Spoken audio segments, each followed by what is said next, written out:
Have you or a loved one ever encountered a hater in the wild? You know, somebody who feels the need to mop the floor with someone, like SpongeBob that one time when he...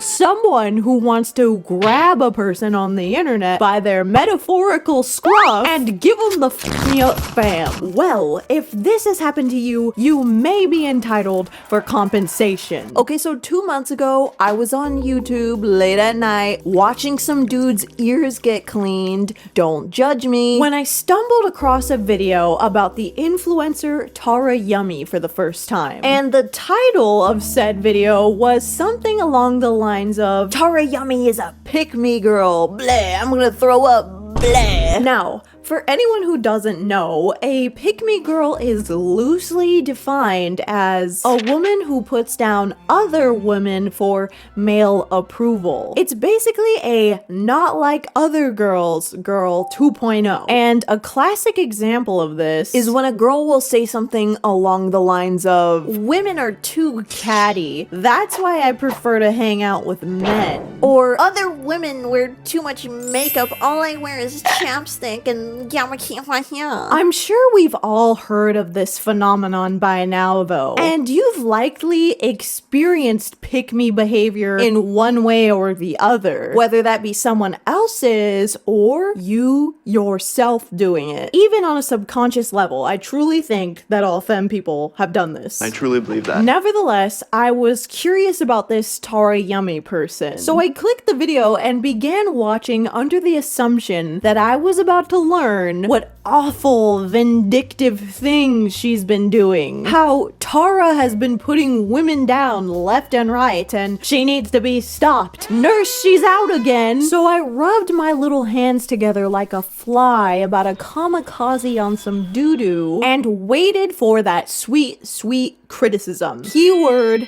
criticism. But that moment never really came, as I ended up being more annoyed at the video itself than Tara. Because a lot of the reasons that this person gave for Tara being a pick-me were pretty damn flimsy, but that's not really what bothered me the most. What bothered me was that the way they talked about her was not something that I would consider criticism, but more so just straight up mean. I'm drunk in New York. Yeah. Hey. So yeah, in this TikTok, she's just being super annoying. I mean, you can tell her friends are also kind of sick of it at this point. Like, some of the examples weren't even things she did. There were times men behaved disgustingly towards her. You are a stream. What? Because like you're like small and dainty, so it's like you're kind of like a kid. This is Zach Justice, and remember his name because we're gonna have a long conversation about this piece of shit towards the end of the video. So I left the video feeling interested in Tarayummy, pick-me allegations and all, but I quickly discovered that I had not found the only content creator that disliked her. In fact, there's tons of people online, platform or no platform, that despise her. And so I began watching some of her and her friends' content to try and understand why so many people have such a strong opinion about her, whether that be love or hate. And little did I know just how deep the rabbit hole would go. And so what we are here to dissect today, and the question for the culture, is Tarayummy your friend or is she your enemy? Before we can answer that question though, let's put it in park for a moment. I'm doing this for you. The people behind me are getting mad and I just spilled coffee all over my pants. Ow! For the people that are asking, wait, Nikki, who even is Tarayummy? You didn't really explain that. Well, I'm not gonna tell you. I don't have to tell you anything. Just kidding, we'll go through the lore right after this ad break. Let me tell you about today's sponsor, Bellesa. Bellesa and I are doing a huge giveaway, so please stay tuned. Bellesa is a bi-woman company that's all about empowering us to embrace our sexuality. And not only is their mission to make sexual wellness more accessible, it's also to make it more enjoyable for everyone. And let me tell you, they are knocking it out of the park work with their products. For example, let me talk to you about the Pebble. No, not that Pebble, a sexier Pebble. No, a Pebble even sexier than that. This is Balessa's Pebble, and she fits perfectly in your hand. Like, it's really ergonomic. So it'll even work for all you carpal tunnel freaks out there. And another cool thing about Pebble is its unique controls. These allow you to manage vibrations and patterns independently, which gives you a truly custom experience. Plus, it doesn't have any of those ridiculous, obnoxious pattern modes. And if you know what I mean, you know what I mean. It's kind of like when we used to watch cable TV and you would buy a package and like it'd give you 1,000 channels, when in reality you'd maybe just wanted to watch HGTV and Animal Planet, okay? You didn't need all of that. Well, with the Pebble, you don't need to sift through those metaphorical channels. Now let's talk about the Air Vibe. This one is all about dual stimulation. And something really cool about it is that it's super compact, kind of like a little submarine. Because not only does it apply pressure at the surface, it also dives in the deep end. Oh, and not only that, it is super silent, like for stealth missions. Because Lord knows sometimes you gotta go incognito. And the great news is that everyone who signs up through the link in my description or in my pinned comment will be getting a massive discount. And some of you will even win a free toy simply for signing up. It's a win-win, okay? Massive discount, a free toy, hello? So don't miss out. Try out the Pebble or the Air Vibe. It's time to get in on the action. Thank you so much, Balessa, for sponsoring me. And now back to the video. Welcome back, guys. So Tarayummy is a content creator that exploded in popularity this past year, with a dedicated fan base of 1 million subscribers on YouTube and 8 million on TikTok. And the TikToks in question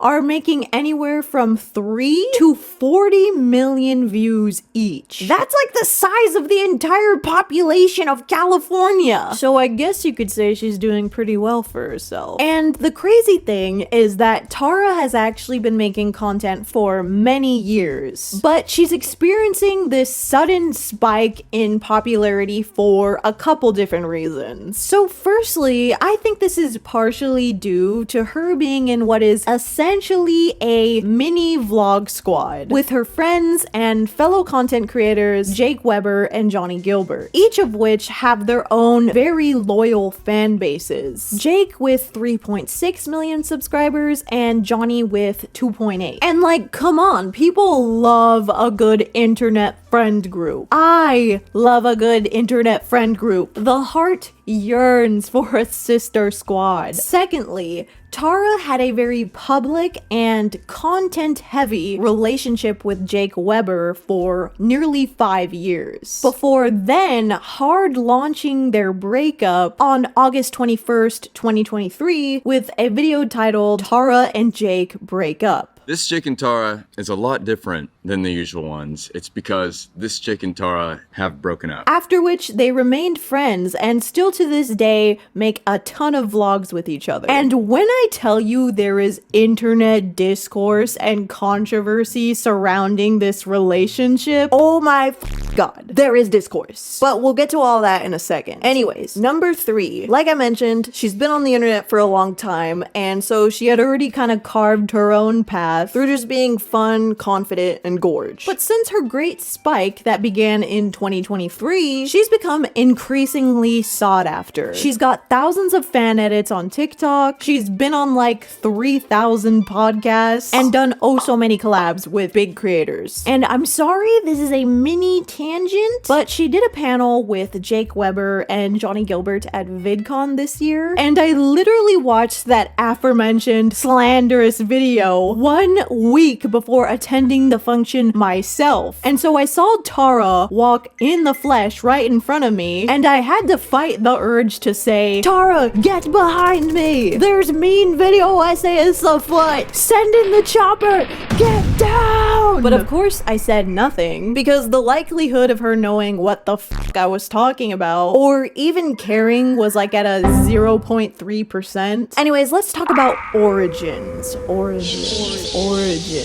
There's an echo in here. Tarayummy was born Tara on July 1st, 2000. I'm giving her the bleep treatment because she doesn't like using her real last name for privacy reasons. We respect people on this channel.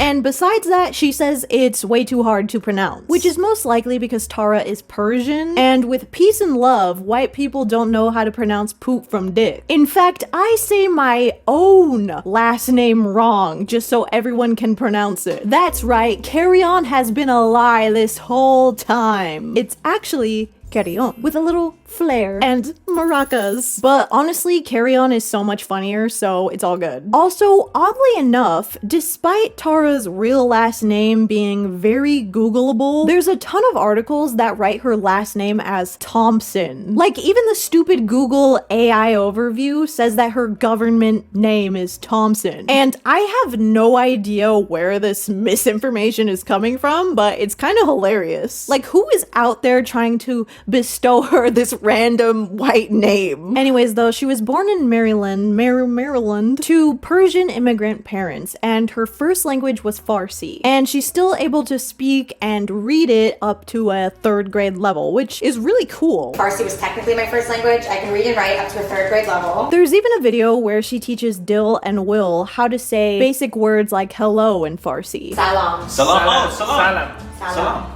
Salam. No, salam. Salam. That means hi. Hello, fluency. Don't be surprised if you start hearing me talk Farsi by tomorrow. But around the age of 4, her and her family moved to Woodland Hills, California. And growing up in a Middle Eastern family was something that created unique struggles for her, because she's always been kind of wild and unhinged. So in an interview with a content creator named Verena titled How to Survive Having Strict Parents, she describes herself as being a bad teenager. But I also feel like you were the Rebellious to type the of max. bad where your parents like didn't know what to do with you anymore. That's exactly what it was. They just didn't know what to do. At some point, they just gave up. Relatable. She also says that when she was 16, her parents found out that she pierced the underside of her tongue, so they took her to the ER to get it surgically removed. How did they react? Oh, they took me to the ER.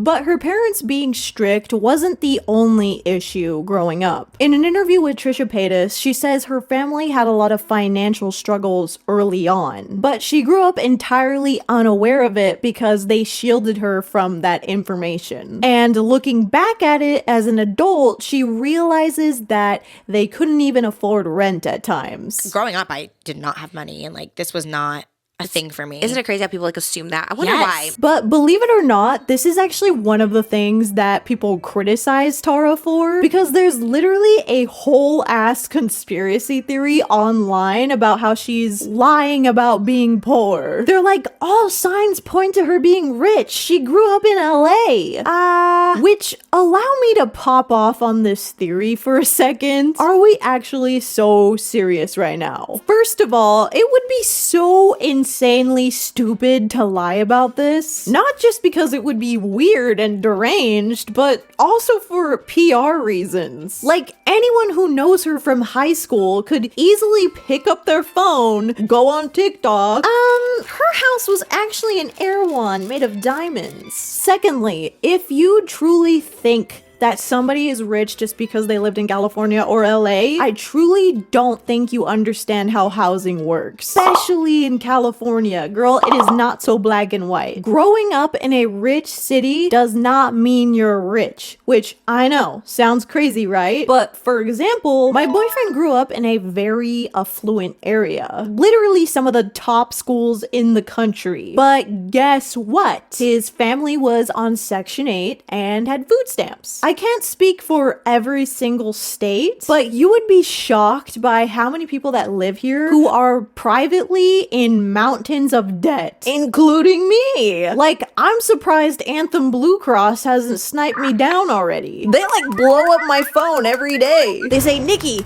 pay for your toe antibiotics, pay for your toe antibiotics. Okay, and that's a different story. If you want to know what happened to my toe, let me know. But so another point people try and use to validate this theory is that Tara's dad currently owns a business. My dad owns a company that works on like commercial buildings. But not only do we not know when he started his business, we also don't know when it took off or became a sustainable income. Oh, and we also don't know how many people were living in the household, or who had a job or who didn't have a job, etc. And of course, the cherry on top that everyone is ignoring is that her parents are immigrants whose first language is Farsi. And newsflash, people, racism exists. It might not have been a little cakewalk. It might not have been a little walk in the park. If there was proof of this, I would say, yeah, what the fuck, that's so weird. So for all the conspirators out there, please chew your thoughts thoroughly before digesting and shitting them out on the keyboard. I know how easy it is to just assume things about people, but I truly think as a society, we could stop doing that just a little bit. But let's talk about YouTube origins. So there was a time where every YouTuber hatched out of a little egg onto the World Wide Web, including me. It was disgusting. And for Gen Z, we were kind of the first generation to almost immediately be on the internet, so it might not be that shocking when I tell you she created her first YouTube videos at 8 or 9 years old, which my brain is calculating to be roughly 2nd grade. Either way, there's some old footage of her being a peepsqueak online, and it's very cute. But at age 11, the name Tarayummy would be breathed into the air for the first time. This canon event occurred when she created her first email, which was originally Tara Tacos, but she wound up changing it because she feared the name would age poorly due to the shape of tacos, taco shape. And so, because tacos are yummy, the name evolved into what we know today as Tarayummy. Once the moniker was born, she would then go around school asking other kids to like and subscribe. I would make my friend, I didn't care. I was like, I don't care if I get bullied. I like sent them around. I'm like and comment. Which is a great idea, and I think I'm gonna start doing it too. Like and subscribe. No. Why? Because I don't want to. And honestly, the name had a lot more lore and wholesome origins than I was expecting. It's very cute, very twee. There's also some footage of vlogs that she did as a teenager, but all of the full-length videos have since been deleted. RIP. After high school, Tara would ghost her YouTube entirely, nowhere to be found. However, in early 2019, everything changed when she met her now ex-boyfriend, Jake Webber, which would prove to be, yet again, another canon event, because it would be Jake that pushed her to follow her dreams and start creating videos again. He's the one who convinced me to put my videos back up. In fact, in future interviews, Tara refers to him as her mentor and a genius at YouTube. He's a genius when it comes to YouTube. Which is so funny. I love this phrase. Please don't tell me you love me anymore. Tell me I'm a genius at YouTube. So the oldest video that's still presently on Tara's channel is from 2019, and it's titled Finally Answering Your Questions. And this video sent me into a frenzy because the 2019-ness is just so viscous, down to the copyright-free music that was selected. Will you answer this? No. And I kind of miss YouTube when you didn't have to do the whole razzle-dazzle of editing a lot. Dun dun na na na. The first appearance that Tara and Jake ever made online together was in a video titled Last YouTuber to Leave the Box Wins $10,000, where a group of girls, including Tara and Gabby Hannah, of all people, are locked inside a see-through box for hours under the blistering hot sun. And this is irrelevant, of course, but Gabby Hannah pretends to faint in this in order to leave the box. Wait, lift her feet up. Oh my god, oh my god, oh my god. It's on brand is all I'm saying. Meanwhile, Tara ends up leaving after she asks Jake if he wants to go to Taco Bell. I was sitting down and she's like, you want to get Taco Bell? And I was like, yeah. And she's like, okay, I'm leaving. I was like, wait, right now? But their first actual couples video was on Jake's channel titled Meet My Girlfriend. And in it, they explain the lore of how they met each other. Guys, I personally don't remember the first time we met. He doesn't remember. So you're gonna have to tell the story. I was so hurted. They were both at the same party where Tara was holding a cup of fruit punch, and Jake drunkenly came up to her and asked if she was even 21, to which she said no. Are you even 21? To which he said no as well. No, are you even 21? And he's like, no. Jake says they both bonded over their mutual love of SpongeBob, and when he saw Tara's wallpaper was this, he knew she was the one. Now, Jake Webber is a whole other can of worms himself. Feliz Navidad. Shut the fuck up. He grew up in Kansas, where he says people were super judgmental and that people were so close-minded that it was controversial that he wore skinny jeans. Why is everyone acting weird towards me? He's also autistic, so growing up, he experienced quite a bit of social faux pas, awkwardness, sensory issues, all of that. Yet, very similar to Tara, he began posting content at a very young age. As a teen, he would post on Vine and use it as a way to express himself and talk to people in an easier way. And he eventually garnered a large audience there. Now, at the time, for whatever reason, Vine was kind of like the epicenter of culture. It was basically TikTok -2, despite all of the videos being 15 seconds and a lot of them being very cringy. It was iconic, and a lot of creators that we still know and love today have roots there. It affected people in a certain cup of like Gen Z in a way that is irreversible.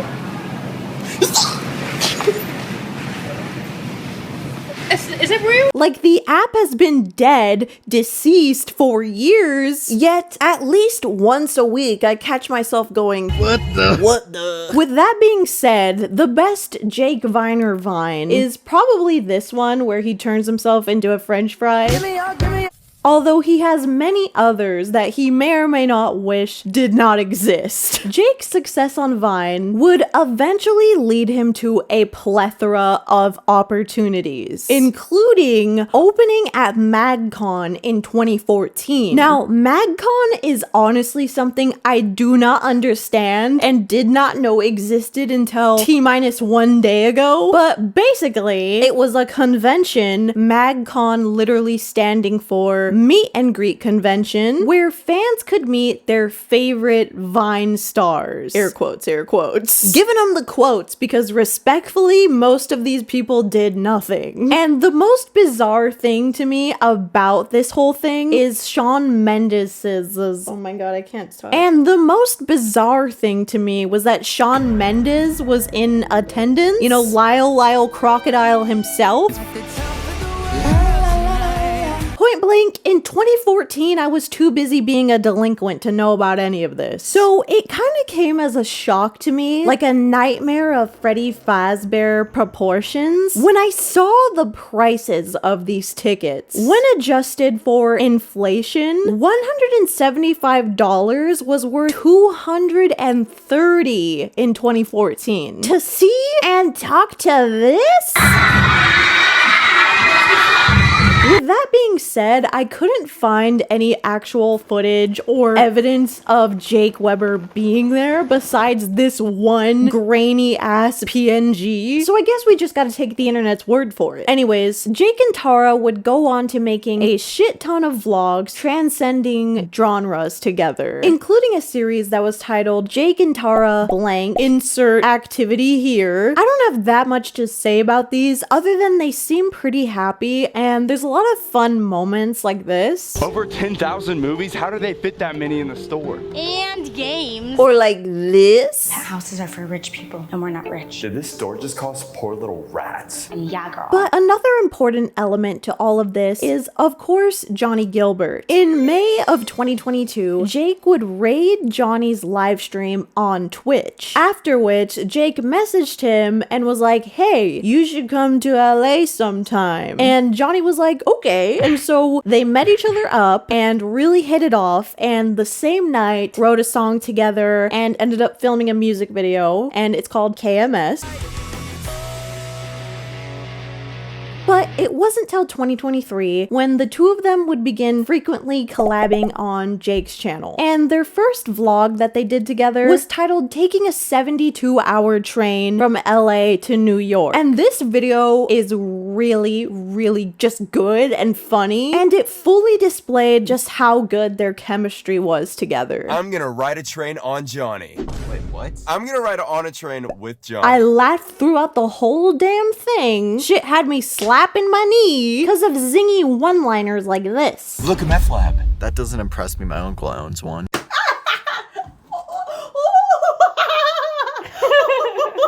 And this quite literally had me pissing myself laughing. Somebody left me a present that was a large skid mark in the toilet. And it smelled so bad. I had to excuse myself. I had to go to the bathroom. I had to mentally check out. As you can see, the irritability and frustration of being locked in a cage on wheels is taking its toll on Johnnie. They would then continue their friendship and keep collabing in July and beyond. But just who is Johnnie Guilbert? Well, I'm so glad that you asked, because this MF has lore. So lore heavy, and it's damn near comparable to mine. And speaking of him, this is irrelevant, but let me go on. At VidCon, Johnnie drive-by complimented my hair. And by drive-by compliment, I mean in passing, like a 0.3 second interaction. He said, I like your hair, but he said it so quietly that I only registered that I had been spoken to like 10 seconds later, and by then I had already like walked away, and I wasn't about to go like run after somebody for like a compliment when it's like too late, but I felt rude for not replying. So if for some reason any of you, all three of you end up seeing this or something, I'm sorry and thank you.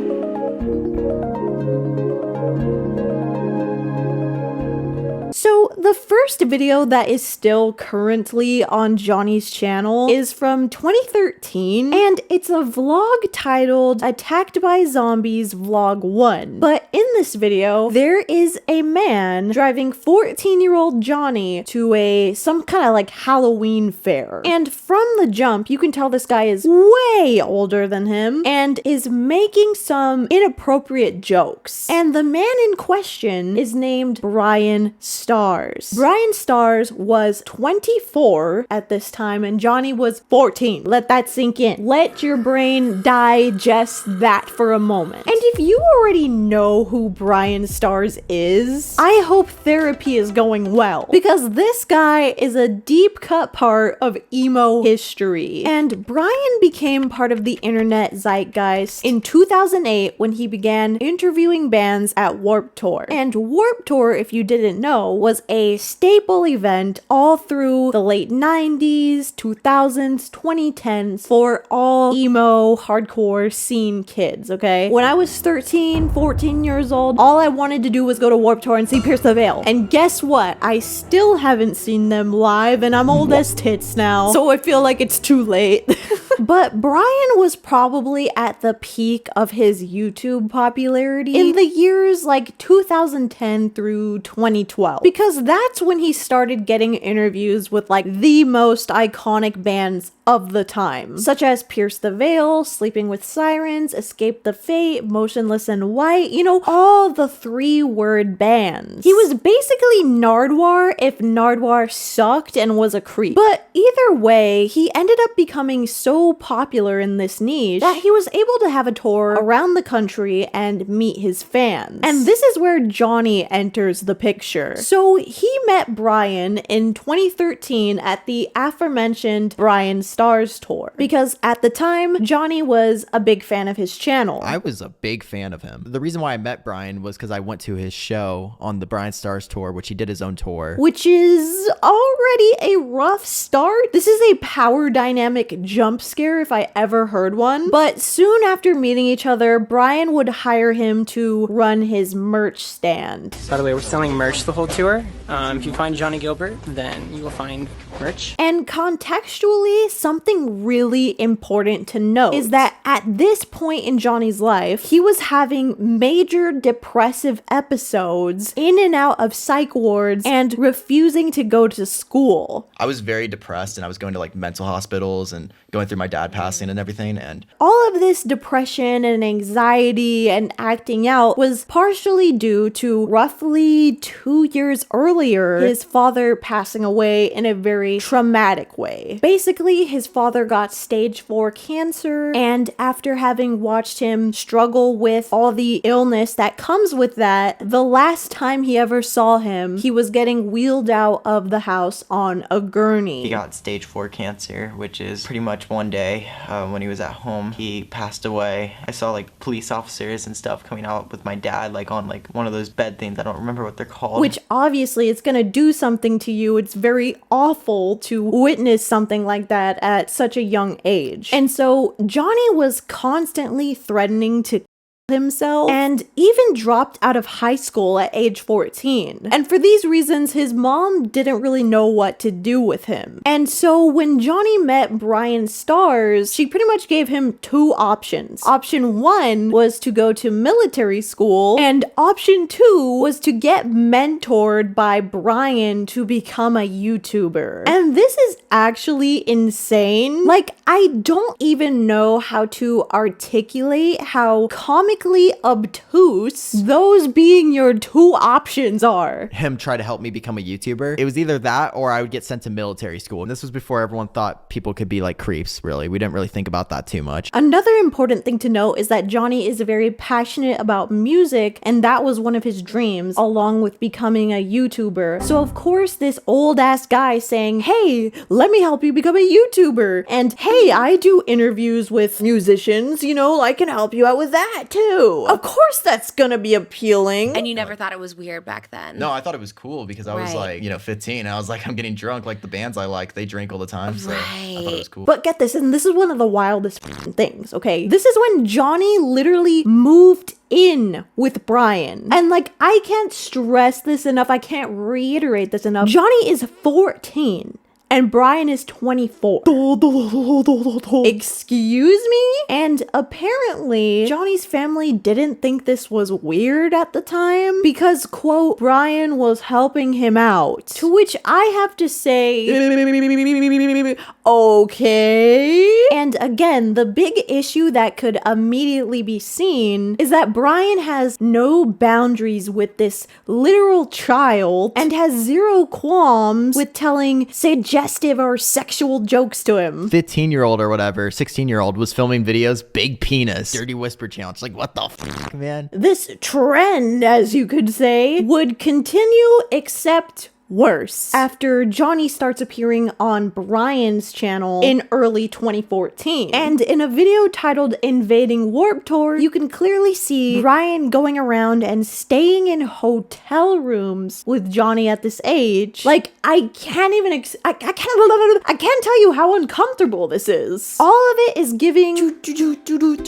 Colleen Ballinger Toxic Warped Tour Train 2014. And speaking of 2015, let's talk about 2015, because this is when things would take a turn for the even worse, as Brian Stars began drifting away from doing interviews and instead focusing on vlog and lifestyle content. And he created a new channel specifically for this with Johnnie called My Digital Escape. And the concept for this channel was to make videos sort of like O2L, Our Second Life, but with an emo twist twist. And so Brian began recruiting friends to their little content house that he's developing. Hi kids! Welcome back to my digital escape. Today, I'm joined by my good friends Tyler and Johnnie. And this is when Brian's exploitation of minors goes from being the size of a little mouse to a New York City rat, because he became the manager of all these kids that were moving into his apartments and started taking 20% of all their income. Even though, by all means, just by looking at the views, I don't think they were making that much to begin with. So it's safe to say that he was just kind of letting them live off crumbs. Anyways, one of the original members of My Dark Escape was actually Austin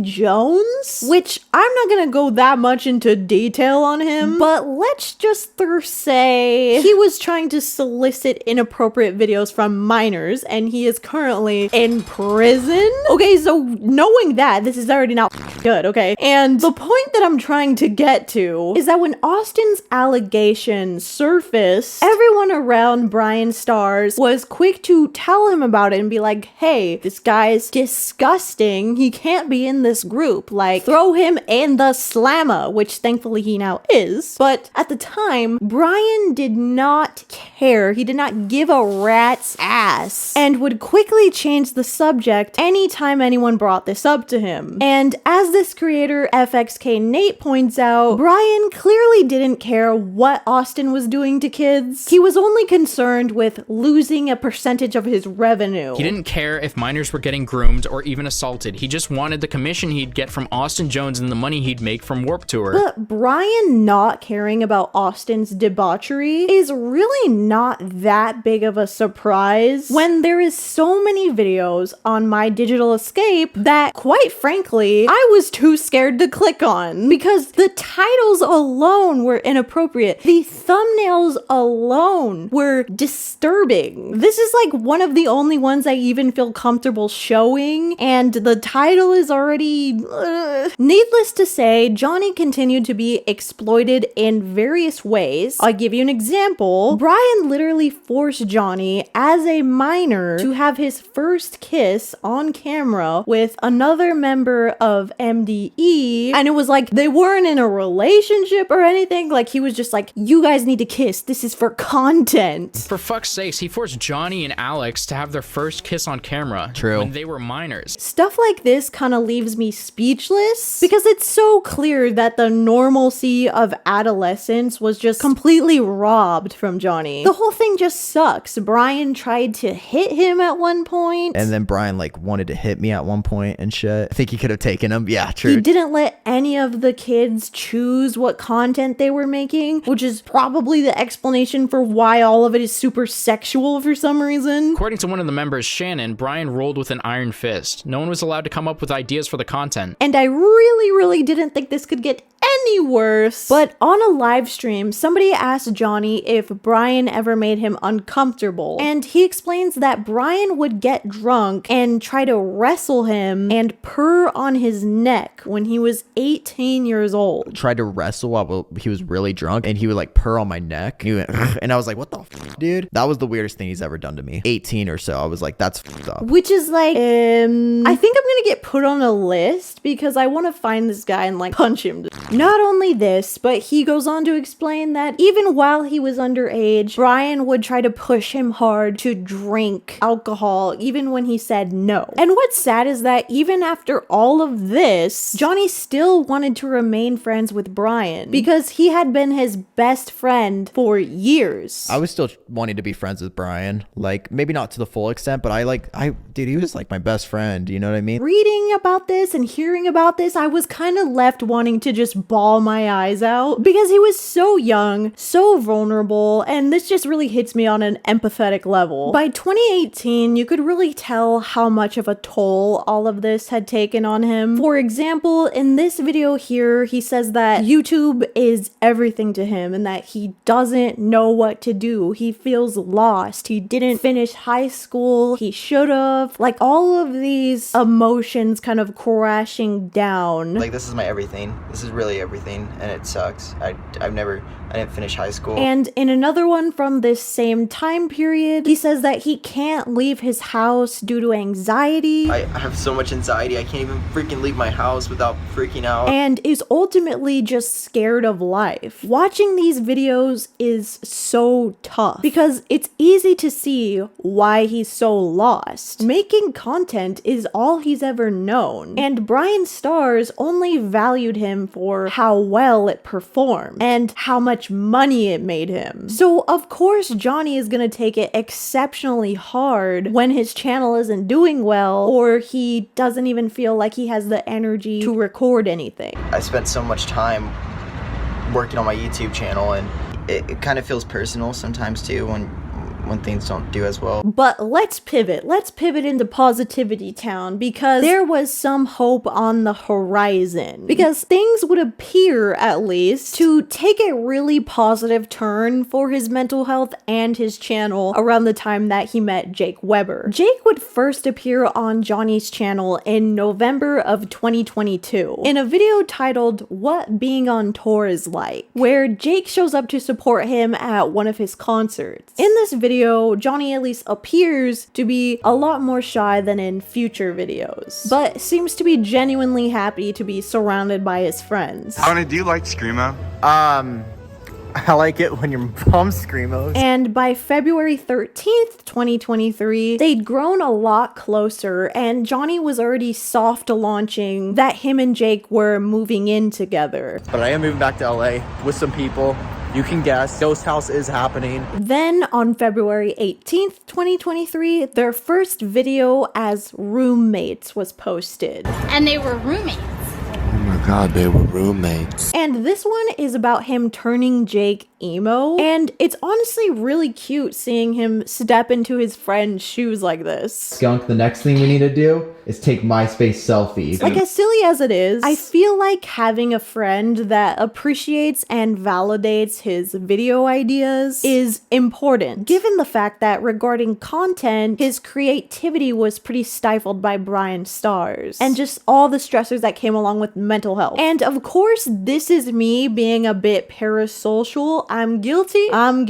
Maybe I'm wrong, but this is just my armchair psychology here. And I just love non-toxic male friendship. And you're probably wondering, what is emo food? Emos even have their own food? Hell yeah, they do. After this, their content together continued to evolve in really fun ways. There's a video where Johnnie lets Jake tattoo him, and it's kind of just a conglomerate of different colors being like mixed in together to become this star on his tummy. Dark purple or platinum? What do you think, Johnnie? This is infected. It's literally a flesh wound. And it is both gross and hilarious. To stretch you out, pal. All right. You want to know why I gave this to you, Johnnie? Why? Because you're a star. Oh, I mean, I thought you did it because of Brian Stars, to be honest. No. And whether they're exploring a haunted hotel, Give me baby one more time. or just going to Trader Joe's. Are you saying that because of British people? Whoa, Oh my god, the queen is rolling in her grave. The queen is rolling in her grave right now. It is always very entertaining. Rolling. I want to tase you. I want to tase you. Because their personalities are kind of perfect foils for another. There's Jake, who is like bouncing off the walls with energy, and then there's Johnnie, who kind of has this self-deprecating, dark sense of humor. I also do YouTube content. No, it's cool. I'll just take a photo of myself. It's fine. Bro fell off. But the cataclysmic event that would cause a domino effect on all of their channels was, of course, the Tara and Jake breakup. This Jake and Tara is Jake and Tara have broken up. This, of course, caused a lot of commotion and would also end up contributing to the aforementioned pick-me girl allegations. Yes, that's right, we're gonna end up circling back to that. See, I didn't forget. This video is such a big deal that I had to look up a synonym for huge because I don't have that many words in my vocabulary, and one of them that came up was Brobdingnagian. So in this Brobdingnagian video, the two of them discuss the reasons behind them ending their romantic relationship with one another, all the while while doing a Domino's mukbang. It looks like a deflated wiener. So we got the half pepperoni, half cheese. It's pretty uncomfortable to watch at times because like they're on the brink of tears while eating this pizza. How she is exactly how she was when I first started dating her. I never want that to change. But there's also quite a few funny moments like this. It's Papa John's. It's how Papa does it. Papa doesn't do like that. And when Jake's sensory slug makes a cameo. But in a nutshell, here are the reasons why they decided to break up. As far as their explanation goes, they start off the discussion saying that they met each other when they were super young. Tara was 18, meanwhile Jake was 20. And now, 4.5 years later, at 23 and 25, they're left wishing that they had met later on in life, so that they'd had time to be individuals outside of their relationship. They go on to say there's nothing negative happening behind the scenes, and they don't hold any animosity to one another. They simply decided that what's best for them right now is to be friends. Why did we break up? We're both pretty young and we really haven't experienced our adult lives, but we're just at this point where we almost wish we could have met later in life, where we would at this point be having kids or getting married. They conclude the video by saying that nothing is really gonna change because they're still gonna stream and film videos together. Just not be like, basically. And most of the comments underneath this video are super positive and super supportive, with a lot of them saying that this is the healthiest breakup that they've ever seen. As you can see though, and as I've written here, not everyone agrees. And if any of you decide to type in Jake and Tara Reddit, you'll see what I mean.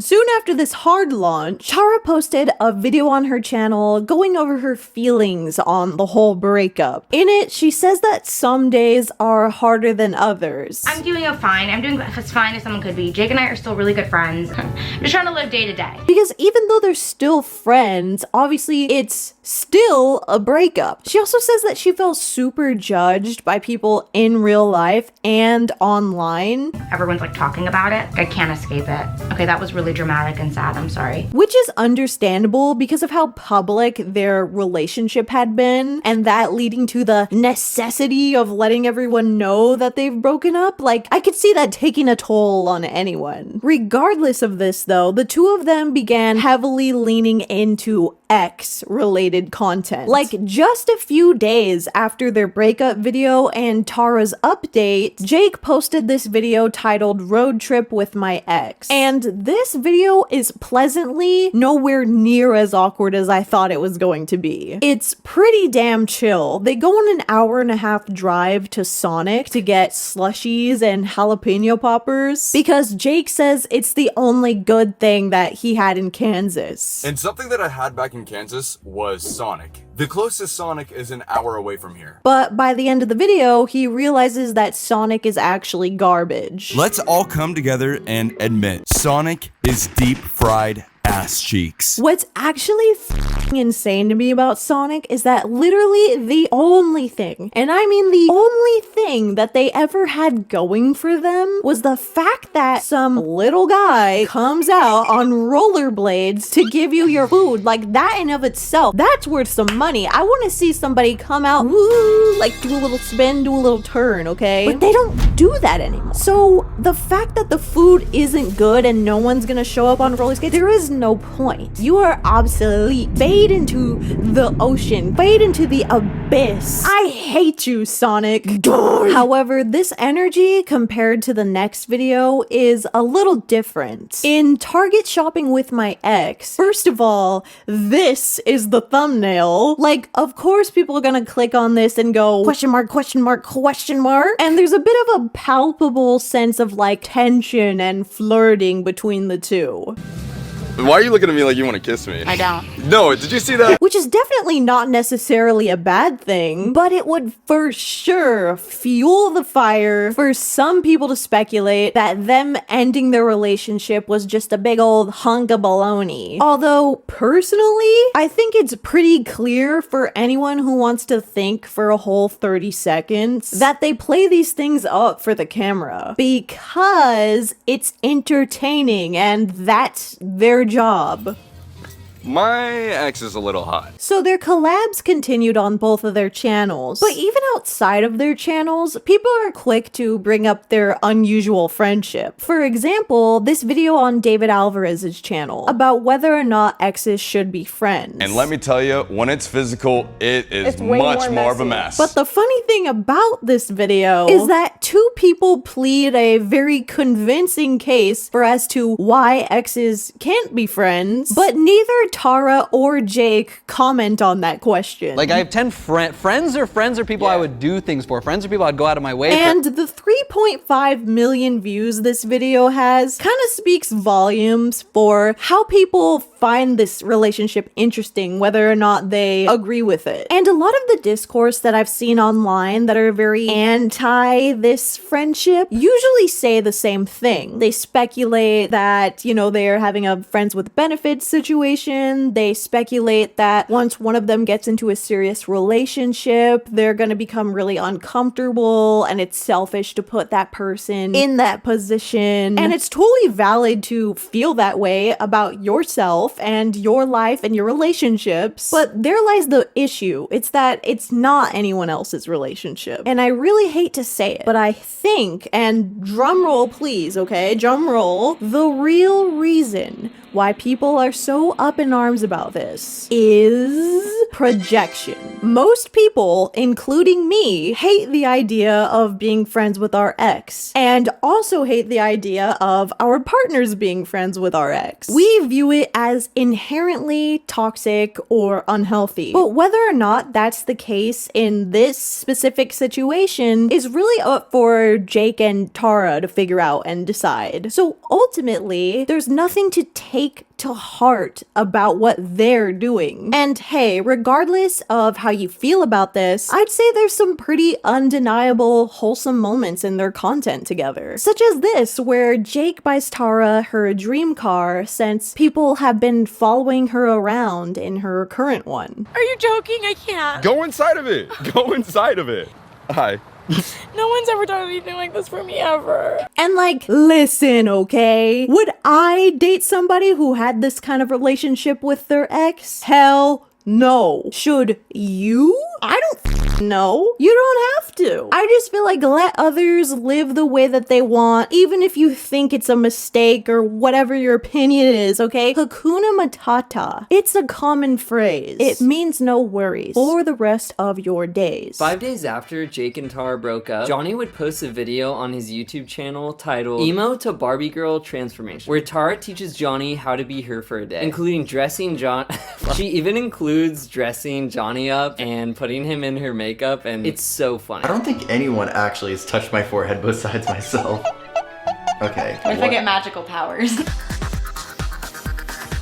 Overall, I really enjoyed this video, and it really shows the development of their friendship as well, because they bounce off of each other's energy and it's just super positive and fun. But the funniest thing about this video is Jake's reaction to Johnnie and Tara's outfit, because it's gone sexual, cops called. I'm not gonna f***ing lie, dude. Johnnie, that photo of Johnnie, he looks he looks hot as There's actually quite a few bromantical moments from their videos, and they've actually kissed on multiple occasions, which obviously results in a lot of speculation and some shipping and edits. We're not gay for each other. Yes, we kissed one time, and yes, it was awesome, but that's in the past now. Johnnie is looking slutty today, and it's uncalled for. Yeah, you're acting like we haven't kissed before. Definitely the gayest thing we've ever done together.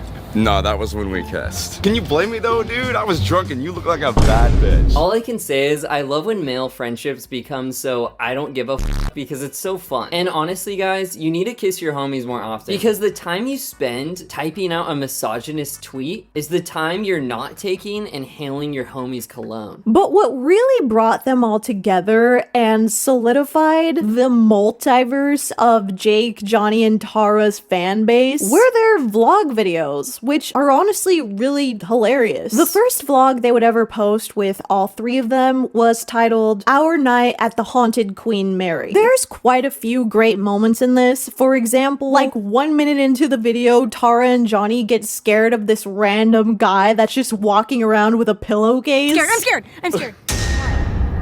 Jesus Christ, that's gonna be. No, we thought you were a ghost. We thought you were a ghost. What kind of story time are we doing? I even brought my pillow. Or Johnny speculating where the arcade is on this old-ass haunted ship. Then room B340. What about the arcade? Johnny, there's no arcade on this boat. I wasn't gonna tell him.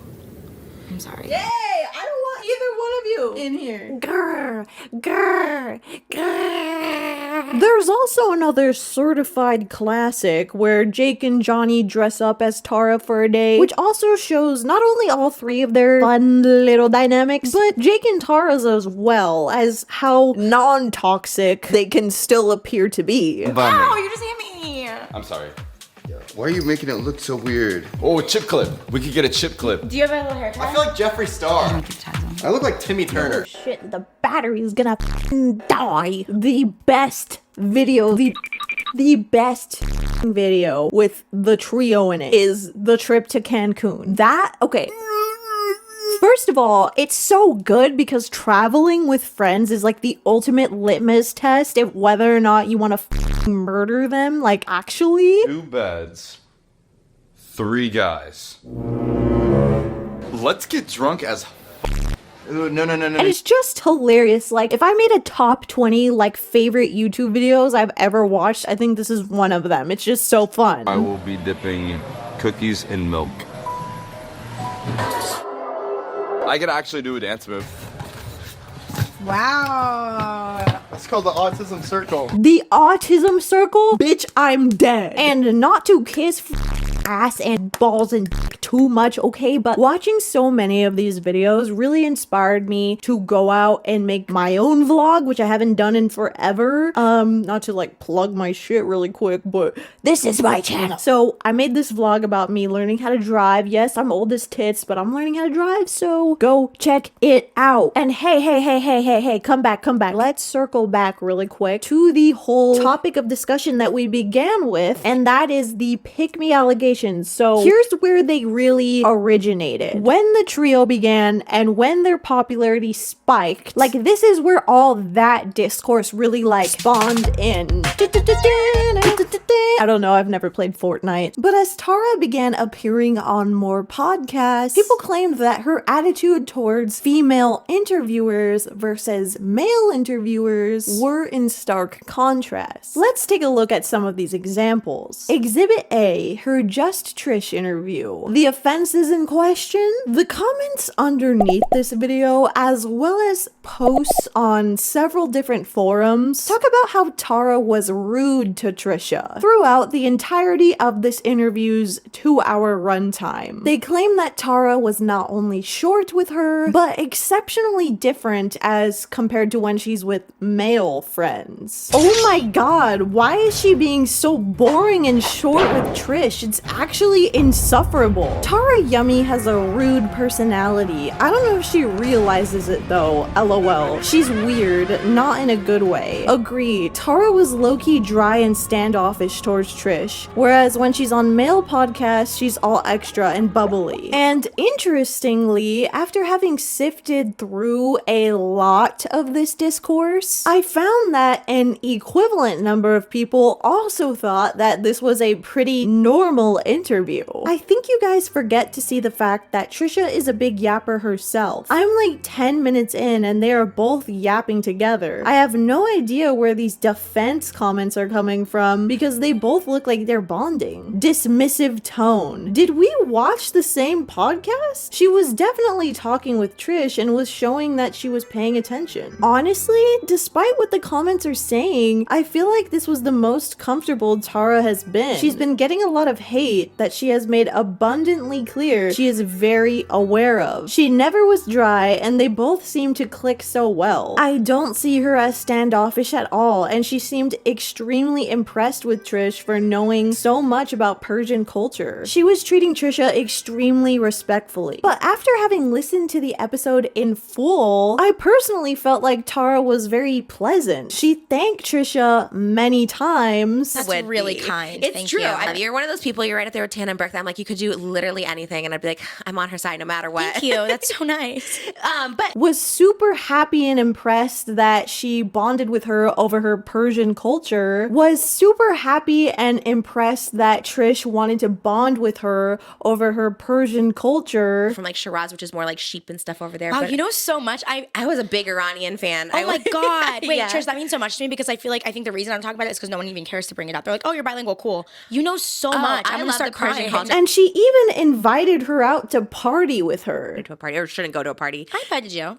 Right. Oh, that's true. I guess But I knew you wouldn't come. I just wanted to let you know you were invited. When it comes to this interview, I truly think that at worst, you could say that sometimes Tara seems like she has low energy. But let's be so real right now. That is not the same thing as being toxic. Similarly, with Exhibit B, the canceled podcast conundrum, people would claim that Tara's behavior on this podcast was toxic and giving pick-me-girl vibes. Most of the complaints are about Tara interrupting both Tana Mongeau and Brooke Schofield's conversations on multiple occasions. Boyfriend doesn't let me outside. Okay, I don't even have to read that to know to tell him to tell him to kick rocks. Which I agree, this might come off as rude, but Tara herself would go on to say that she knows that she interrupts other people and that it is rude, but she's trying to improve upon that. When someone says something a little true about me, it hurts. They're like, oh, she's annoying. I'm like, I can be annoying. She interrupts people. I do that. And it's rude. And to be honest, I'm inclined to believe her because I too am a chronic interrupter. Like, it just happens when I get excited and I want to jump into the conversation or I don't want to forget what I want to say. And dare I say, put me on a cross like the minion if you disagree, I guess, but I think it's kind of natural for conversations to overlap. When me and my friends converse, we're leaping around like a goddamn frog.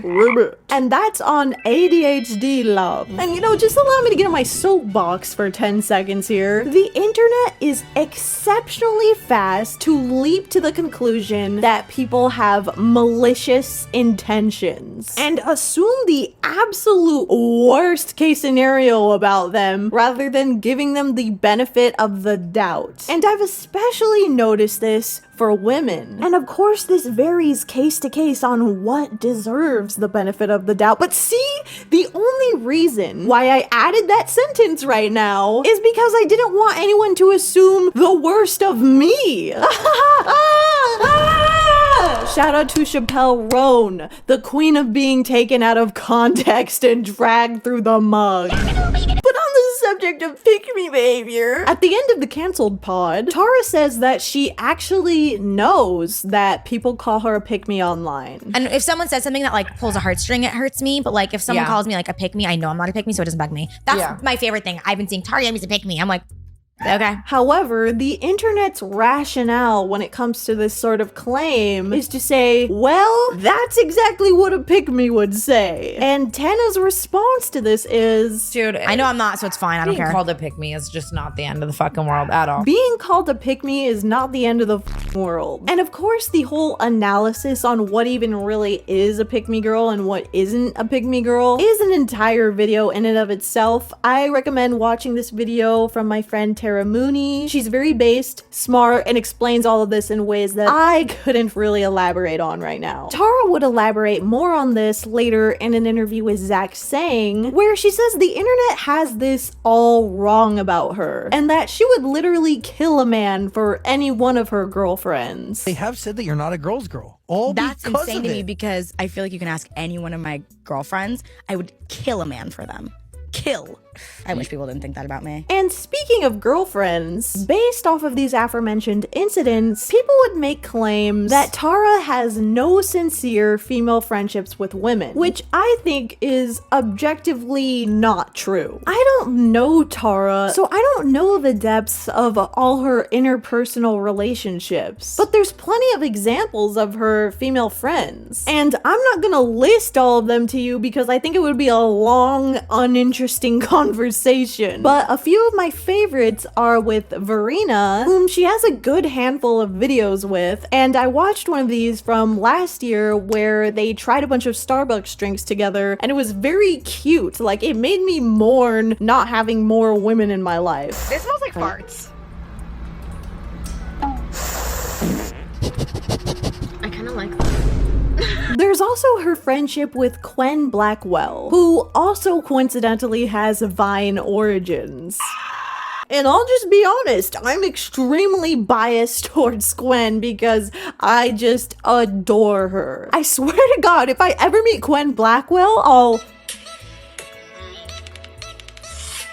And coincidentally, there's a video where the two of them are stuck in a car together in which Quen literally consoles Tara over the internet's negativity and assumptions about her. It's the parasocial thing you're talking about. It's scary. It is scary. And the thing is, for me, I think it's because, I don't know, you have like a cult following. People don't try to dig into my life as much as they try to dig into yours. Which, without a doubt, include the pick-me stuff. And to just further drive home the wholesomeness, on Quen's channel, she has a series called Feeding Starving Influencers. We have to peel the potatoes. We're doing it from scratch. We're making french fries from scratch. I thought you were gonna open a little bag and put them in the... No. You're so wifey material. Regardless though, the most damning evidence that people give of her being a pick-me is definitely a clip from the Dropouts podcast, which is something we will discuss at length in a second. And oh boy, I'm sure that'll be fun and not uncomfortable at all. You are a stream. What? Because like you're like small and dainty, so it's like you're kind of like a kid. It's just a podcast, right? In this particular episode of Dropouts, one of the crew members slash co-hosts, Alyssa, explains how she's been dealing with depression when Tara abruptly cuts her off and begins talking about how she's throwing a big party next week. I'm depressed. I get that, but it's not, I don't know. Excuse me? I would just like to say, exactly a week from tomorrow, I'm having a huge fucking party. This is obviously f***ed up, and she must really not like Alyssa, right? And this is actually one of the big examples that the slanderous video used to try and prove that she's a pick-me. But what if I told you that everyone loves to conveniently ignore that in the next episode of the podcast, Alyssa and Tara both laugh about how she said that because she was too drunk, and that it looked really bad when it got clipped, but she was just like wasted. And she I was like, I'm throwing a party. And she was so drunk, she just didn't hear it. We were all so drunk. It's like I bring up one thing, someone else brings it. It doesn't But matter. it was really funny. It was because funny. It looked really bad. Dropouts podcast. So remember when I said that we were gonna have a long conversation about this piece of shit? Well, Dropouts and Zach himself are such a loaded topic that, as you can see, I've made this Zach Justice iceberg just to try to organize my thoughts. So excuse me if this is like a little bit all over the place. Starting on the surface with Zach's origins, Zach is of course best known for the Dropouts podcast, which crawled out of the butt crack of the earth on June 21st, 2020, with Zach, who is currently 29 years old, and his best friend Jared Bailey, who is currently 26. However, what most people might not realize is that the original third host of the show was Indiana Massara, who was then 17 years old. Keep this in your brain, okay? But before Dropouts, Zach gained popularity on TikTok by allegedly being funny. He's also an amateur actor who has starred in films such as Creep 1 and Creep 2. Layer 1, being unfunny. But just to give some insight on the hilarity that Zach has to offer on TikTok. Oh, you're dressed as a witch. You wanna like ride this broomstick? That's problematic. I wouldn't mind having a pregnancy scare with you. That's a creepy thing to say. Or here's another funny example. What's up, baby? It's your boy Caillou. You know that children's show when you were little? Yeah, I'm up now. Got my hoe with me. It's your boy Caillou. Hey, hey.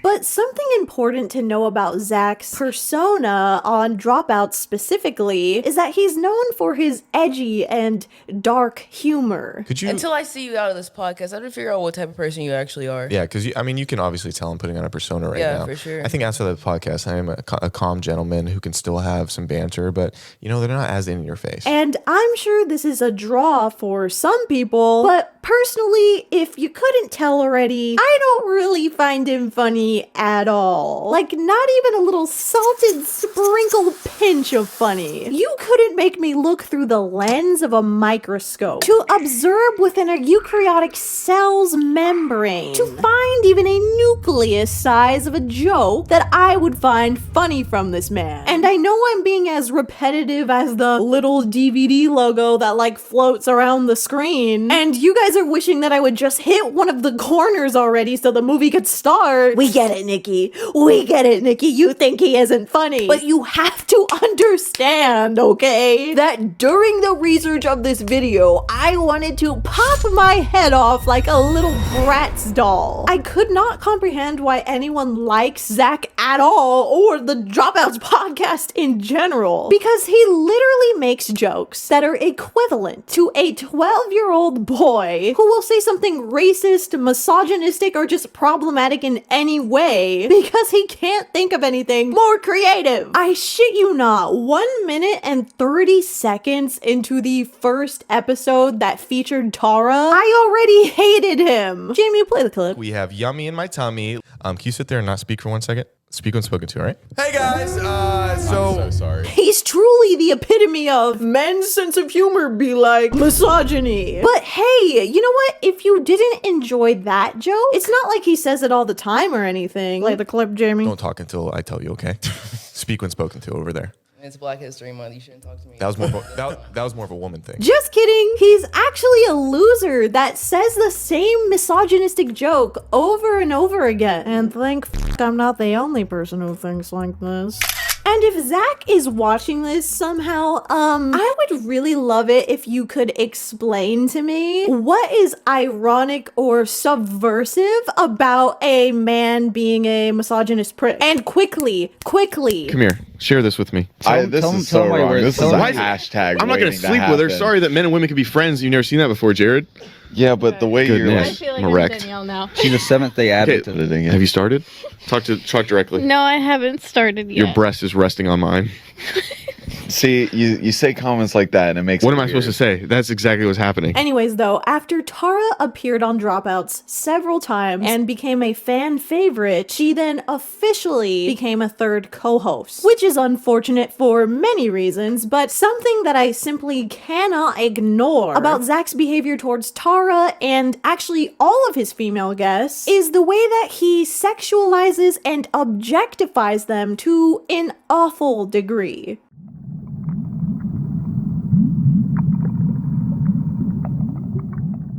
But I guess it shouldn't be that surprising considered that he loves to joke about. But you know what? Why listen to a podcast that's actually good, like Nevermind, Drama Mama, or Very Really Good, when you could listen to jokes like this? Did you shave your that legs was one last of the night? most heartbreaking. I did call me today. Thank you for stopping. Bye. What was that? The things I do to her, she let me. Because I got hands that won't stop. My hands don't believe in red lights, baby. Kidding, Oh, dude. man. Come on. Yeah, that's not. My hands don't know red lights. Yeah. You get it? Because like... Jared, I could do anything to you in your sleep. Oh, yeah. And have. Dude. Do you want to talk about what was in the box or no? You good? Let's stop talking about my titties. Just because we can paint your chest and play a pretty level game of chess on it does not mean that I hate your titties. But I'm serious. Furthermore, why listen to a podcast like Emergency Intercom or Perfect Person when you could hear 1,000 shaming comments in a row? Yeah, you probably don't do that. Yeah, I Never don't mind. do that. Yeah, you've definitely touched and tasted, but Didn't eat meat. 40 guys in LA would say differently. She's consumed some meat, guys. Hey chat, if you think she's lying, put a fish emoji. What's with you? I smell amazing. I want you to know I take care of my like feminine parts. No. It smells fresh. Why a fish emoji, bro? He's referencing my lady parts. No, do you know they call her choo-choo in the streets? Like, they'll see in the streets and they go choo-choo just because of how many times she's being ran through like a train. They see her in the streets and say choo-choo because of how many times she's been ran through. When I hit 1 million on YouTube, I plan on throwing a really big I party. thought you were talking about how many guys have been in you. I was like, wow. Figured you would pass that a long time ago, but it's a YouTube thing. I thought we were talking about how many guys were inside you. You get it? That's funny because she's a whore. Or how about... How'd you think of it? It just came to me. Yeah, usually it's on you. Okay, listen. Last night I did stand-up comedy. It's usually on you. Woo!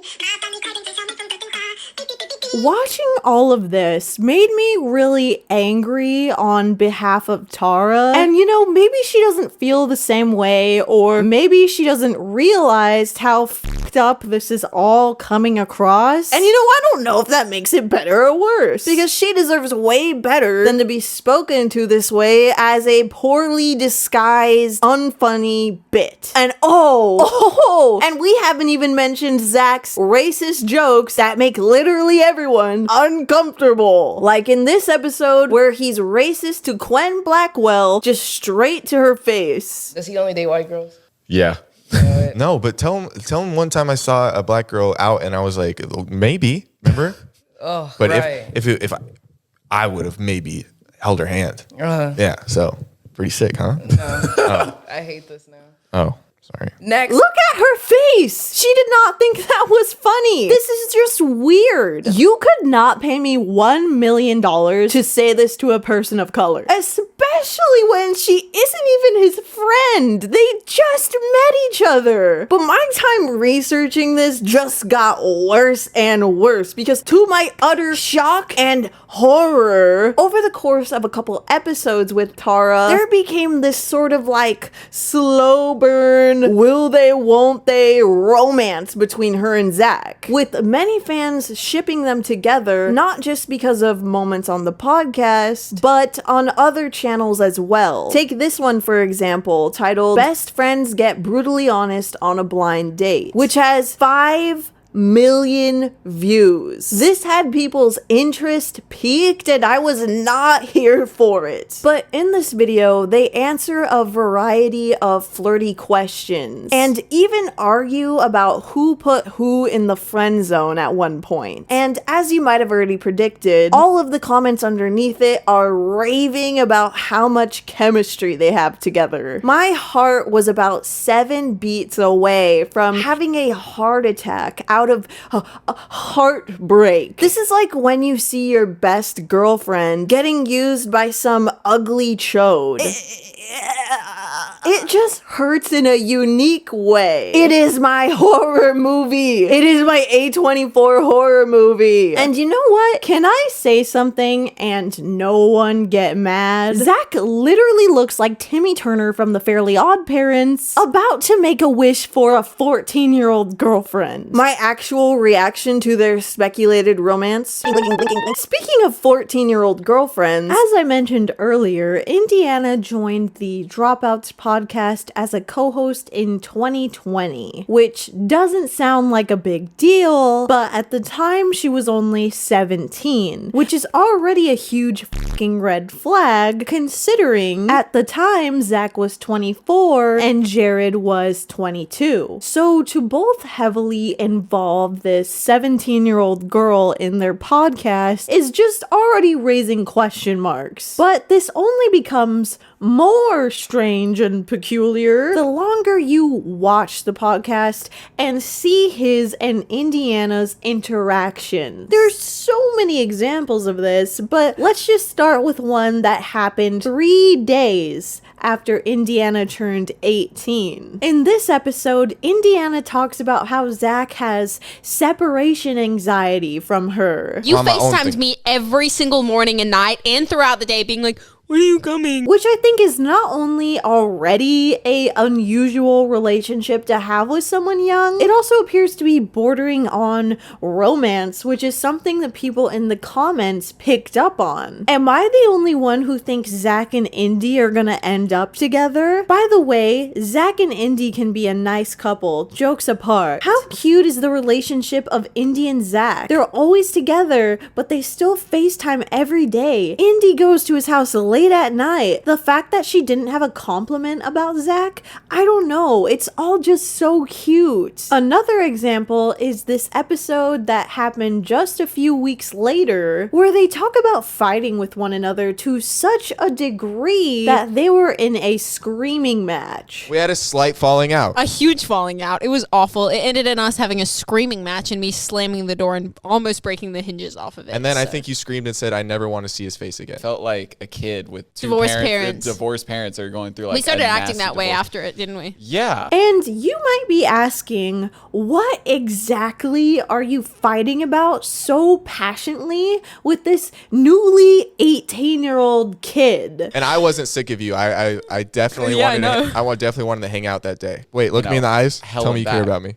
I do care about you. See, I didn't think she'd say it. I care about you too. Both of you. Thanks. Appreciate it, dude. See, then she ruins it. Well, most of the time, apparently, it was boys. Because frequently, Zach would allude to be frustrated with the men Indiana chooses to date. Mostly regarding boys. Always regarding boys. Which I will say, being this invested in her love life is kind of giving Drake and Millie Bobby Brown. Because as we'll be discussing, their friendship did not begin when Indiana was 17. Zach has actually known Indiana since she was 14 years old. But let's go ahead and talk about the Dropouts episode that is dedicated to Indiana's 18th birthday. Because this is an especially uncomfortable one to watch. Basically, when their co-host Jared gives Indiana a thoughtful gift, and by the way, ironically, it's a signed Elvis vinyl, she gets up to hug him twice. And both times, Zach makes a joke about them making out.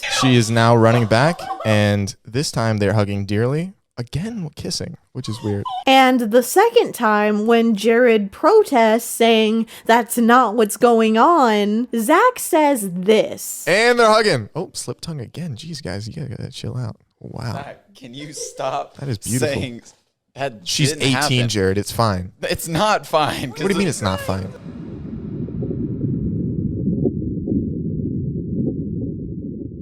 What's even more disturbing, though, is their digital footprint together on TikTok. Their first TikTok together, that's still up at least, was posted way back in March of 2020, in which Indiana is still 17 years old, and Zach fully cosplays being her big brother.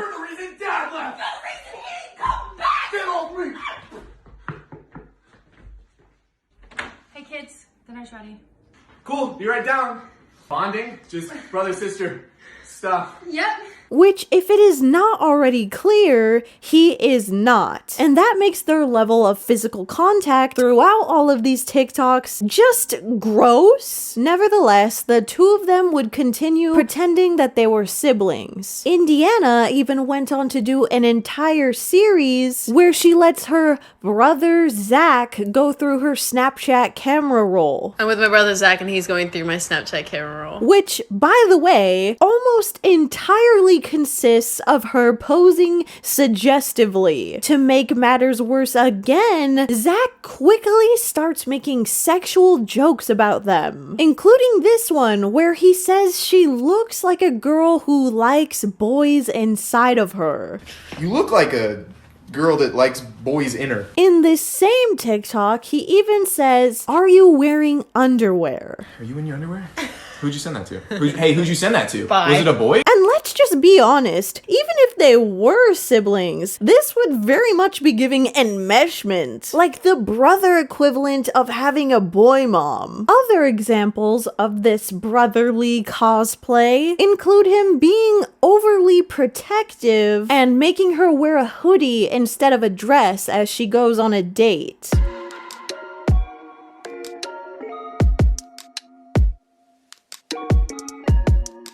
Which, seriously, if we really let this sink in, that this is not her brother doing this, this is a random 24-year-old man. It's just a guy looking at her body in a perverted sense. But the crazy thing is that even though they were pretending to be family, their weird energy and like touchy-feeliness of each other made people confused as to whether or not they were actually siblings or dating.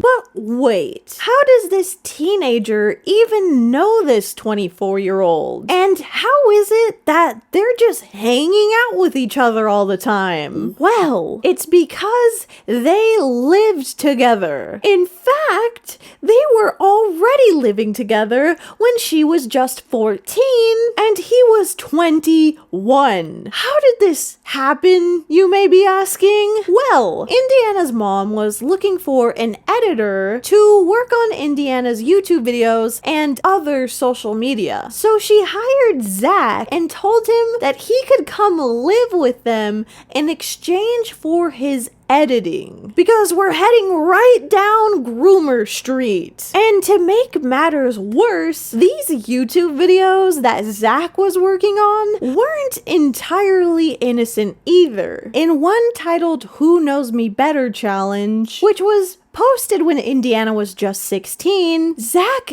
eagerly jumps at the opportunity to explain what Indiana's perfect date would be. You look into each other's eyes, peck of a kiss is on both of your lips, and then you decide in that moment, I love this boy and I will always love him. And that is my idea of the perfect date.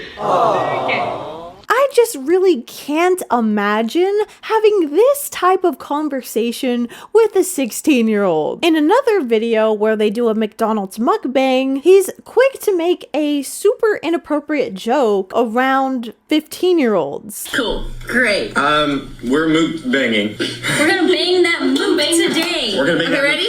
hard and deep. Ooh, should we try? Guys, really quick. I won't include that part.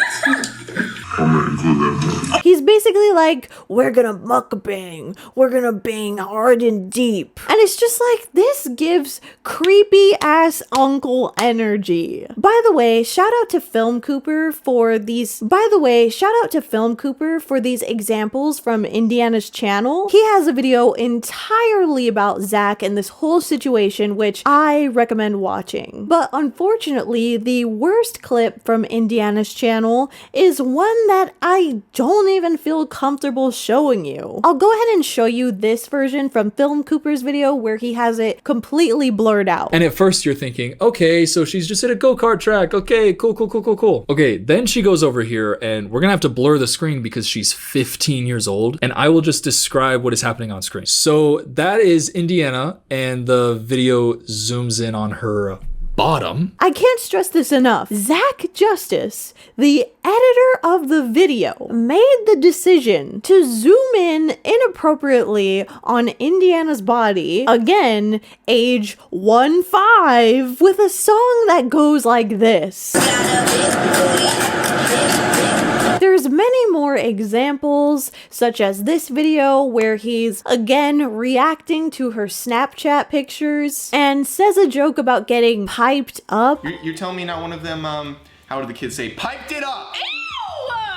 Ew! You nasty! How am I nasty? You're the one that's Shut up. Getting out there. Their audience would soon become very confused that they were not indeed related. Interestingly though, after Indiana turned 18 and Dropouts was gaining popularity, Zach and Indiana would be featured on a podcast called Wissam's World, where shockingly, someone finally brings up how inappropriate their relationship is. Because Wissam outright asks both of their ages. And after confirming that Indiana recently turned 18 and Zach is 25, quickly points out that Zach's brain is done developing and he should start making better choices. So right now, you turned 18 recently, right? Yeah, recently, last August. And how old are you now? Just turned 25. Just turned 25. Midlife crisis.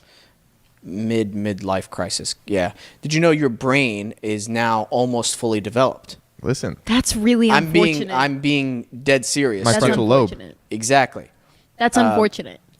Well, it's actually fortunate, and hopefully from this point on, your choices you make in life will be a little smarter. At which point, Zach clearly becomes uncomfortable and defensive, saying he's picking up what he's putting down, and that he should distance himself from her. About who I hang out with? I'm picking up what you're putting down. I should distance myself from. Maybe not. Okay. Maybe not. You can interpret it however way you like. I got you. I saw the wink though. Zachary, there was no wink.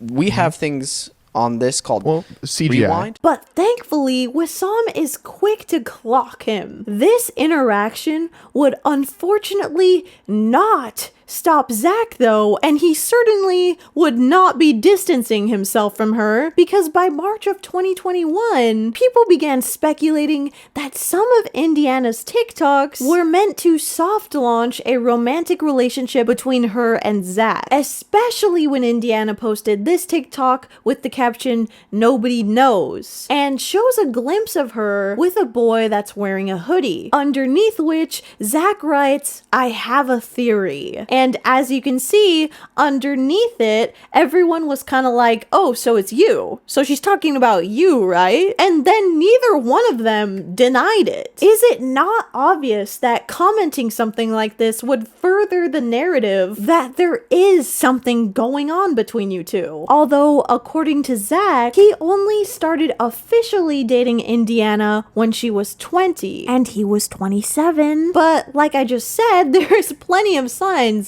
pointing to that maybe not being true. Also, according to Zach, during the time that he lived with Indiana and her mom, he stayed to himself most of the time. Then in April of 2022, she's 19 at this point, by the way, her birthday is in August, she posted this TikTok where the audio literally says, "Sorry, I don't like short guys." And then Zach proceeds to pick up the camera and show that he is indeed not a short guy. Then down below in the comments, all of a sudden, it's a huge deal to let everyone know that they're not siblings. For the last time, we're not siblings. Oh my god. This is all to say that Zach is weird as hell and has some well-earned grooming allegations. So how did we end up here talking about this though? Because all of this was flying under the radar for years. Well, after a TikToker that goes by the name Xena Weena dug into Zach's history, she posted a TikTok covering a lot of the information that I just told you. He worked for her mom, they knew each other, he would comment on her Instagram posts. Again, here are the posts I showed for context. This is all documented. Again, this is all public,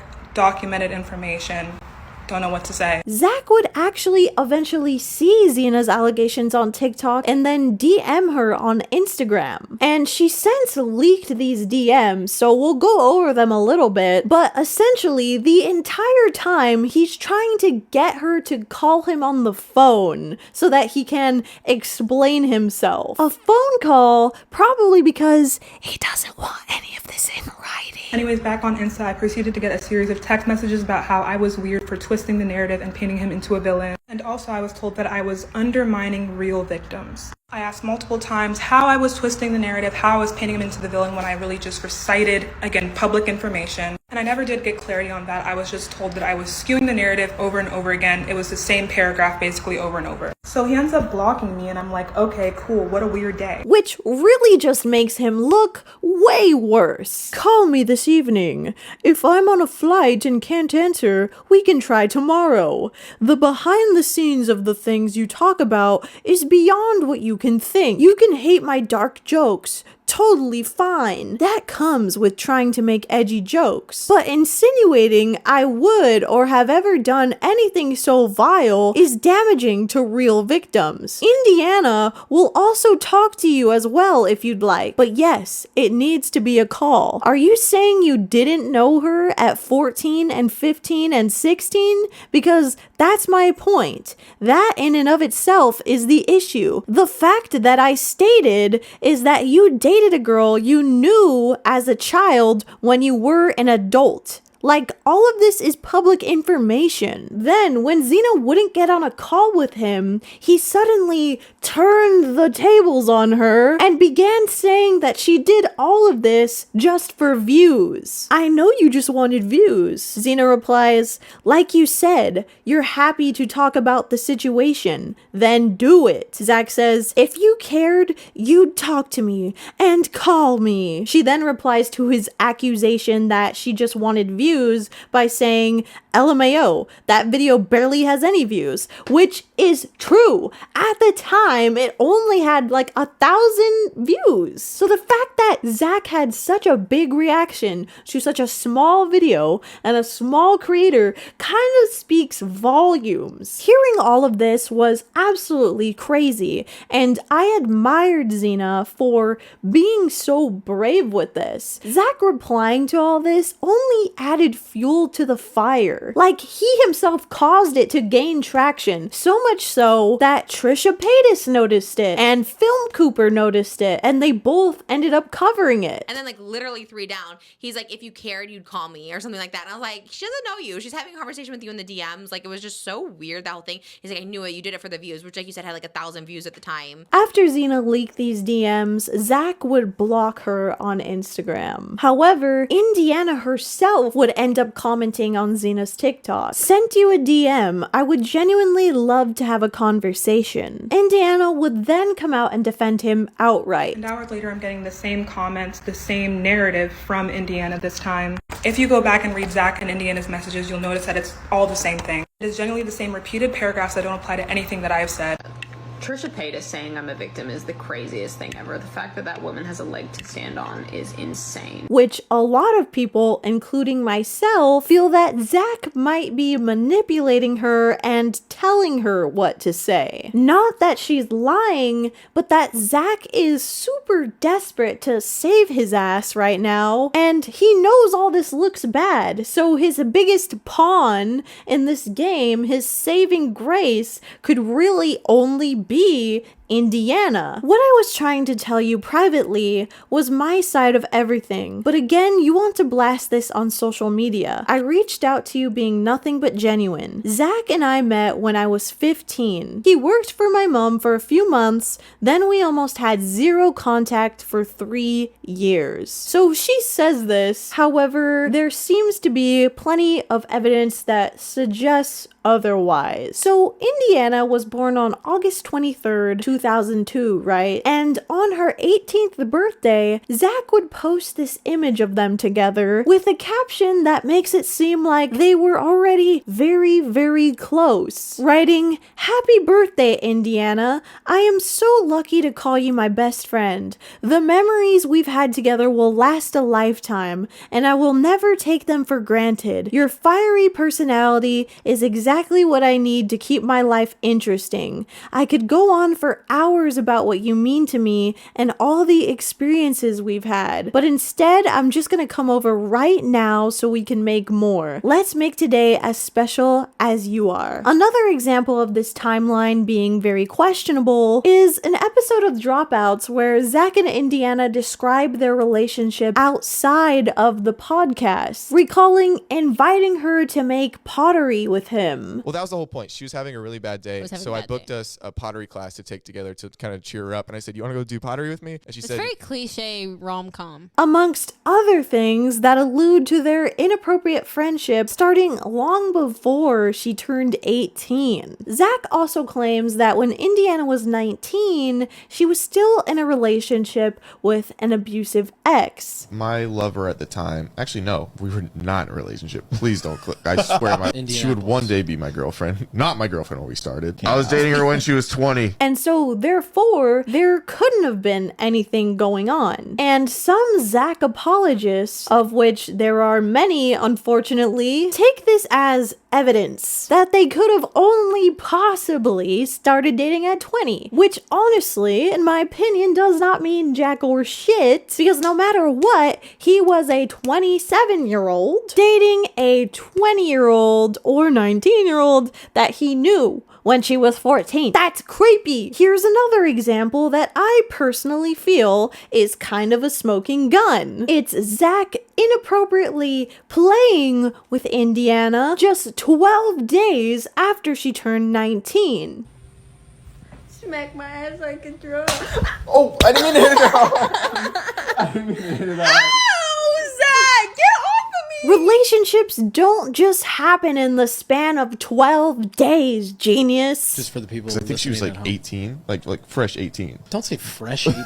No, but that's why I'm making it, because we were not together. Just say 18 though. I mean, you don't have to say fresh. Wait. Speaking of Epstein's Island. Zach, you are so weird. Hi, editing Nikki here. Sorry, I look extremely busted, okay? It is 9 a.m. I have not slept. It is the day of publishing. However, I just stumbled across this thing that Zach Justice did that I need to bring up because no one has talked about this yet, and quite frankly, it's insane. Okay, so there is a podcast episode from August 9th, 2022. It's called Haley LeBlanc Reveals Her Secret Love. Now, what's wrong with this? Haley LeBlanc is 13 years old in this. And the whole thing is clickbaiting about her love life. And not only this, but immediately as the podcast begins, Zach is already making inappropriate jokes about this child. Today we are here with a 13-year-old girl, or as Jared calls it, a normal weekend. And not only that, but Zach keeps making this same joke about Jared, showing up at her school or peeping at her through the window. Have you ever seen Jared outside your local middle school? Has he ever peeked through your window? Be honest. He also at one point asks her if she dreams about washing her clothes on her crush's abs. Do you ever dream about washing your clothes on his abs? Zach, that is so inappropriate. So just gross. Like, he is talking to her in the uncomfortable, gross way that he talks to adults. And when he talks to adults like this, it's still not okay.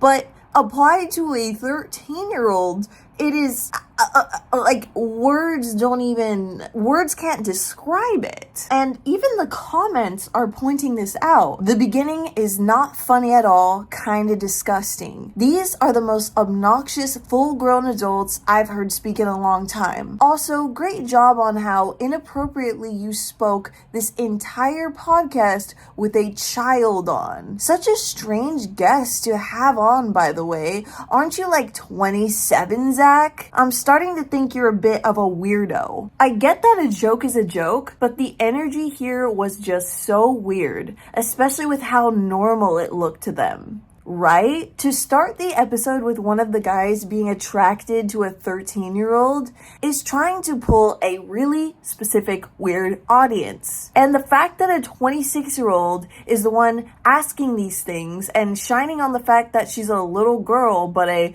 teenager now, like, she's literally a child. Am I the only one who thinks these guys are creepy? Like the way they're talking to Haley. Anyways, extremely uncomfortable watch, and this also can be added to a certain section of the Zach Justice iceberg. I also want to add that just because Indiana says that Zach did nothing wrong does not validate any of his actions and make any of them less creepy. And unfortunately, I keep seeing this narrative being pushed by Zach stans and just other commenters in general that say that because Indiana defends him, everybody should just stay silent on the matter pretty much. But let's talk about how and why Indiana left Dropouts and how that led to Tarayummy replacing her as a co-host. So in a now deleted episode, which I had to dig up on the Wayback Machine, on March 7th, 2023,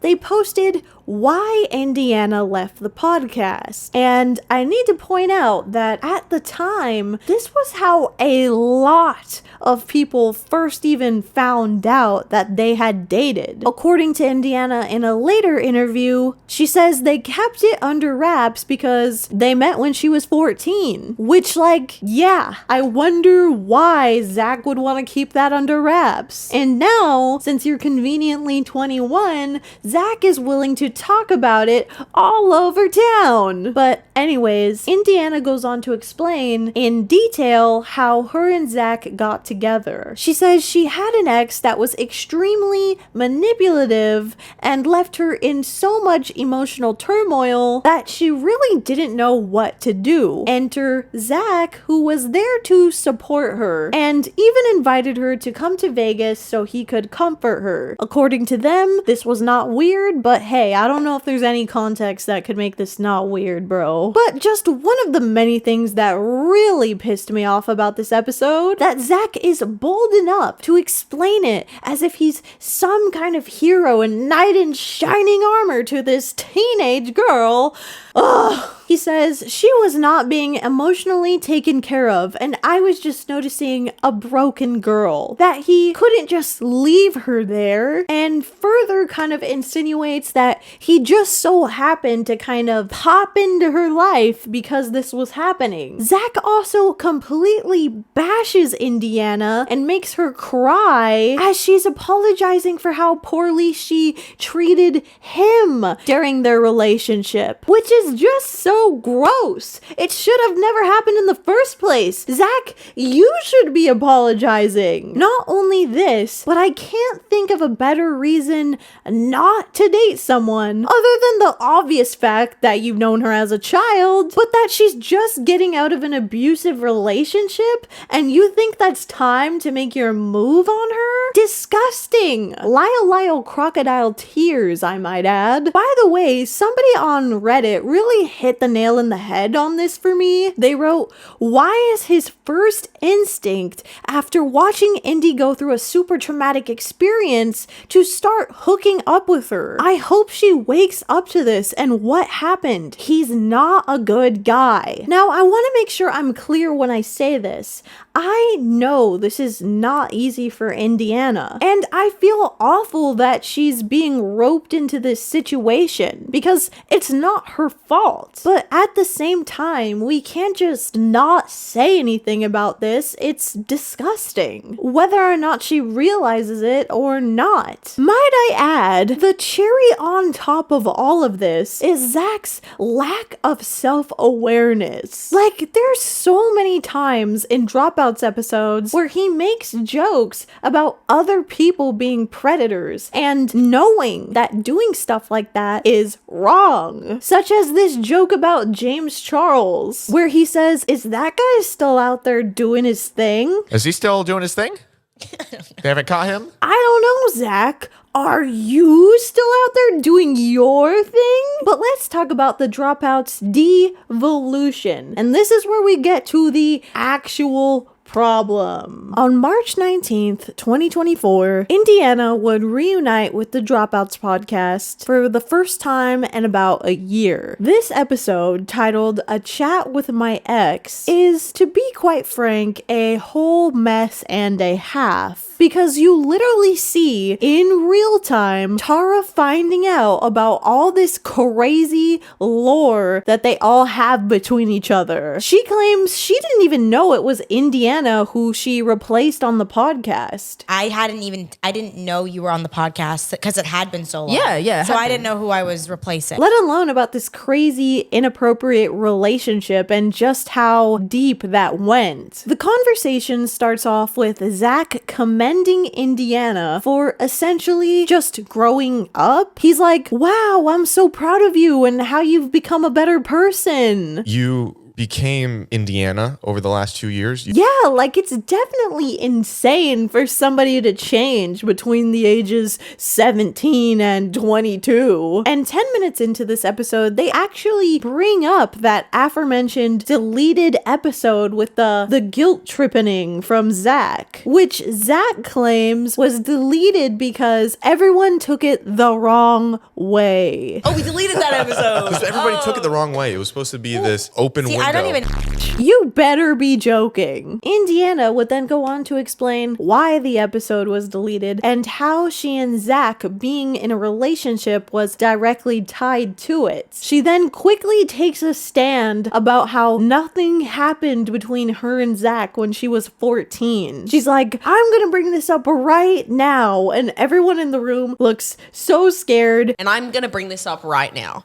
Zach and I met when I was 14 years old. And Zach himself says... That feels so weird. Which, yeah, you should feel weird. She then says she's seen so many comments, TikToks, and Reddit posts saying that she's been groomed and that she's a victim. But she completely disagrees with that and feels like it invalidates real victims. I am not a victim, and I'm staring down the barrel of the camera when I say this. But essentially, what I have to say to that is the person who was victimized doesn't get to decide what is objectively okay. For example, a 23-year-old man started dating me when I just turned 17, and if I were to say, hey, that was okay with me, that was actually totally chill, he didn't do anything, would that make it objectively okay for me and for anybody else out there? No! It can take years for some adults to come to terms with trauma, and sometimes they never do. It's 100% not something to attack Indiana over, but it's something we need to understand. Anyways though, as soon as she starts defending him, Zach quickly leaps at the opportunity to downplay his involvement with her. I edited her for Mom for a couple of months, whatever it was, and then I didn't see you for years. But it's just kind of like, what's all this then? Who are my hard eyes for? Zach writes, I wonder, ... December 6th, 2017. For you, ... Rose. Zach writes, I'm good. June 16th, 2018. He goes on to explain that he just wanted to be there for her like a big brother when she was going through an abusive relationship. Just like, I just wanted to be there for you like a big brother, and that's how I felt. And like, what all the more reason to not date her besides the obvious? Like, you know that she just got out of a relationship like that and is extremely vulnerable. Yeah, it's real big brother like of you to make a move on her. Yeah, maybe like Big Brother 1984.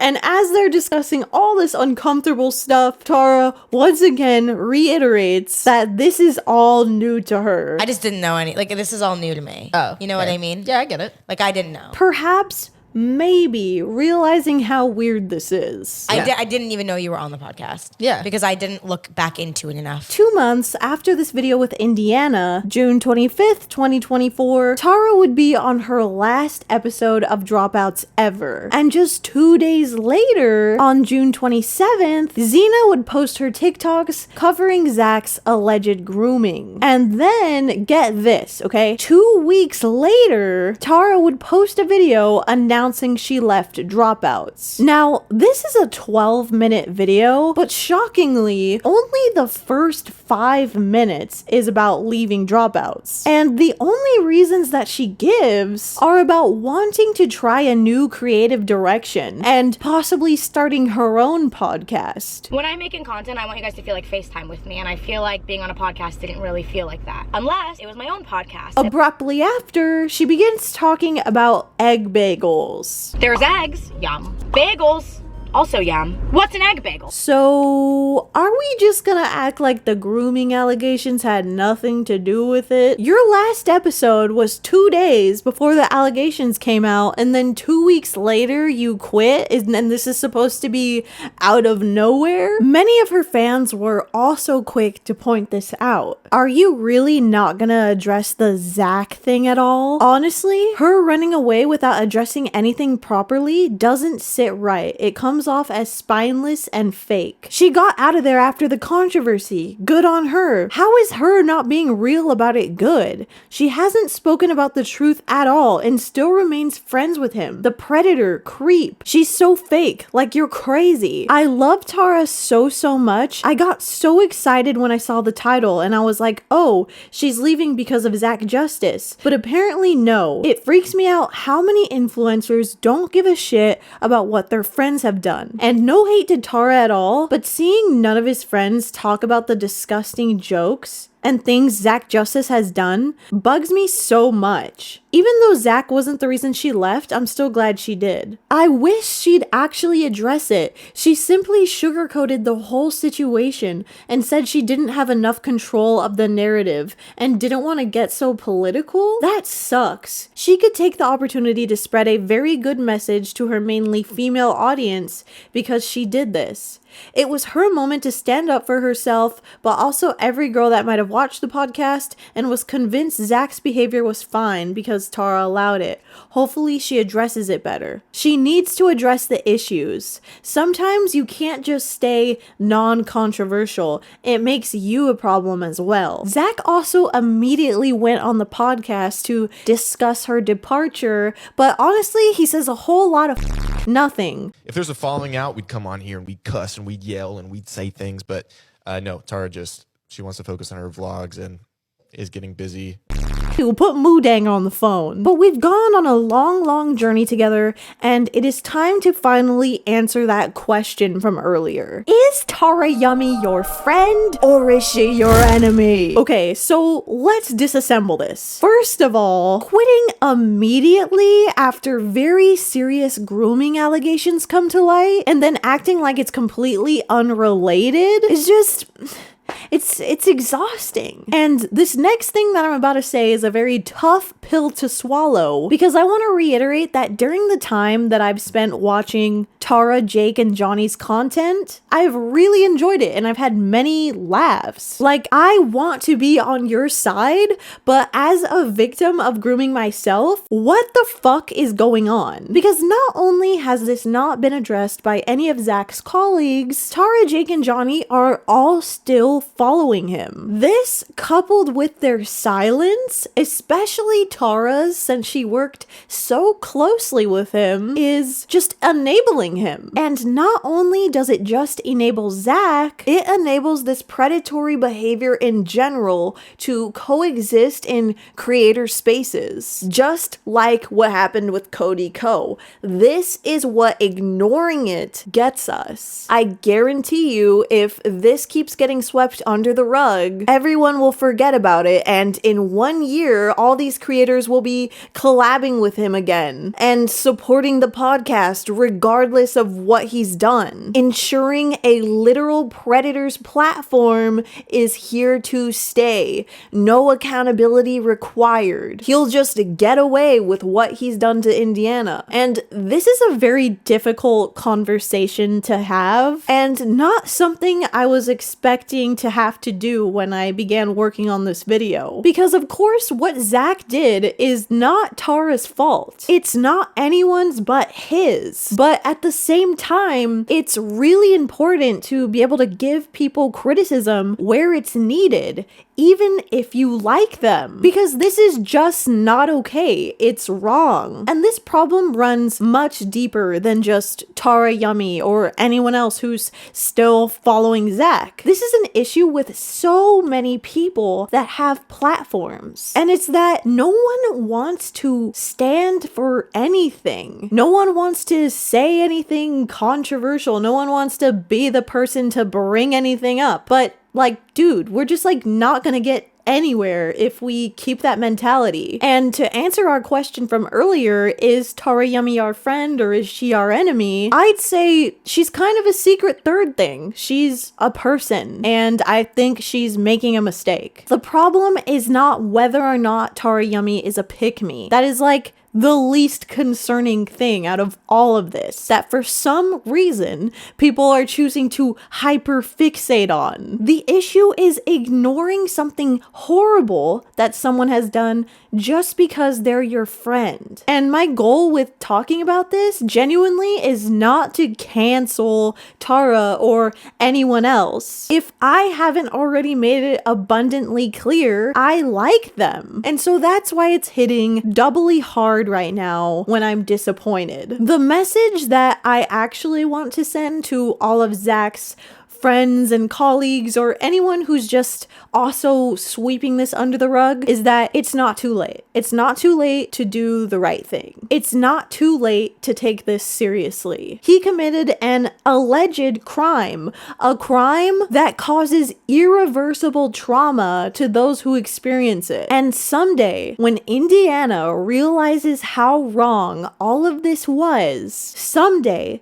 when she sees Zach for the scum that he is, she's gonna remember how everyone around her just accepted it. The bystanders. And I'll tell you this, they're nowhere near as awful as an actual abuser, obviously, but man, does it still hurt. The people who still supported my groomer after everything was already public, it's like, I'm not even mad, it just breaks my heart. So I just feel bad for Indiana. But for you, Zach Justice, yes, it is too late. We should put you in a landfill. Repent, repent. You deserve no platform at all. And if you were okay with doing that to a minor once, who's to say that you wouldn't do it again? Plus, you're not funny, and the internet just doesn't have a need for another unfunny man. So just sit on that. Conclusively, okay, it's time to do better. There is enough proof, quite frankly, there's too much proof that this guy has done something awful, allegedly, okay, I have to say that, to the point where everyone should be like, yeah, I'm never f***ing with that guy ever again. I don't understand why even be associated with him. It's hard for me to grapple, and it's like, I don't know these people, but like, it's hard to imagine the mindset of anybody who could ignore this. So on that note, oh my god, this was a crazy ending. I really hope you enjoyed the video. Let me know your thoughts. I'm sure there will be some discourse in here if you agree with me, if you disagree with me, if you think I'm going too hard on this group of people, if you think I'm going too lightly on this group of people. I feel like, surprisingly, this was a very important video to make. I literally thought this was going to be the most meaningless video. With all that being said, I need to thank my patrons. Starting with my base nerd tier, we got Arsley Laura, Yuri Plisenko, Shay, Hallo Halfin, WYWY, Tacky with an exclamation point, Ava W, Casey Humble, Saswan Ajuri, I'm so sorry if I'm saying some of these wrong by the way, Ronan, Marie File, Pops Mats, Max, Manny Morelia, Frankie, Ashley Green, Ainsley, Lauren, Alessandra Argon, Ruby Femme, Baby Linny, Steph P, Ashtray, Polar Bear, Christine, Zayla Bobela, Grand Peepus, Grandin, Reno Rabbit, Forrest, Cat K, Rachel Stanley, Cooking with Silence, Nug, Supernova, Domsod, Biocat, and Emmy Say. Now it's time for the cool nerd tier. We got Drew, May, Big Baby 826, Joaquin Attore, Rat, Emily, Marley, Kirby, Roy Salgado, Twihard 336, and that is all. Thank you guys so much. I appreciate your support. It means the world. It is an honor to have anyone watch these videos in the first place, let alone subscribe to the Patreon. Thank you. I will see you guys very, very soon.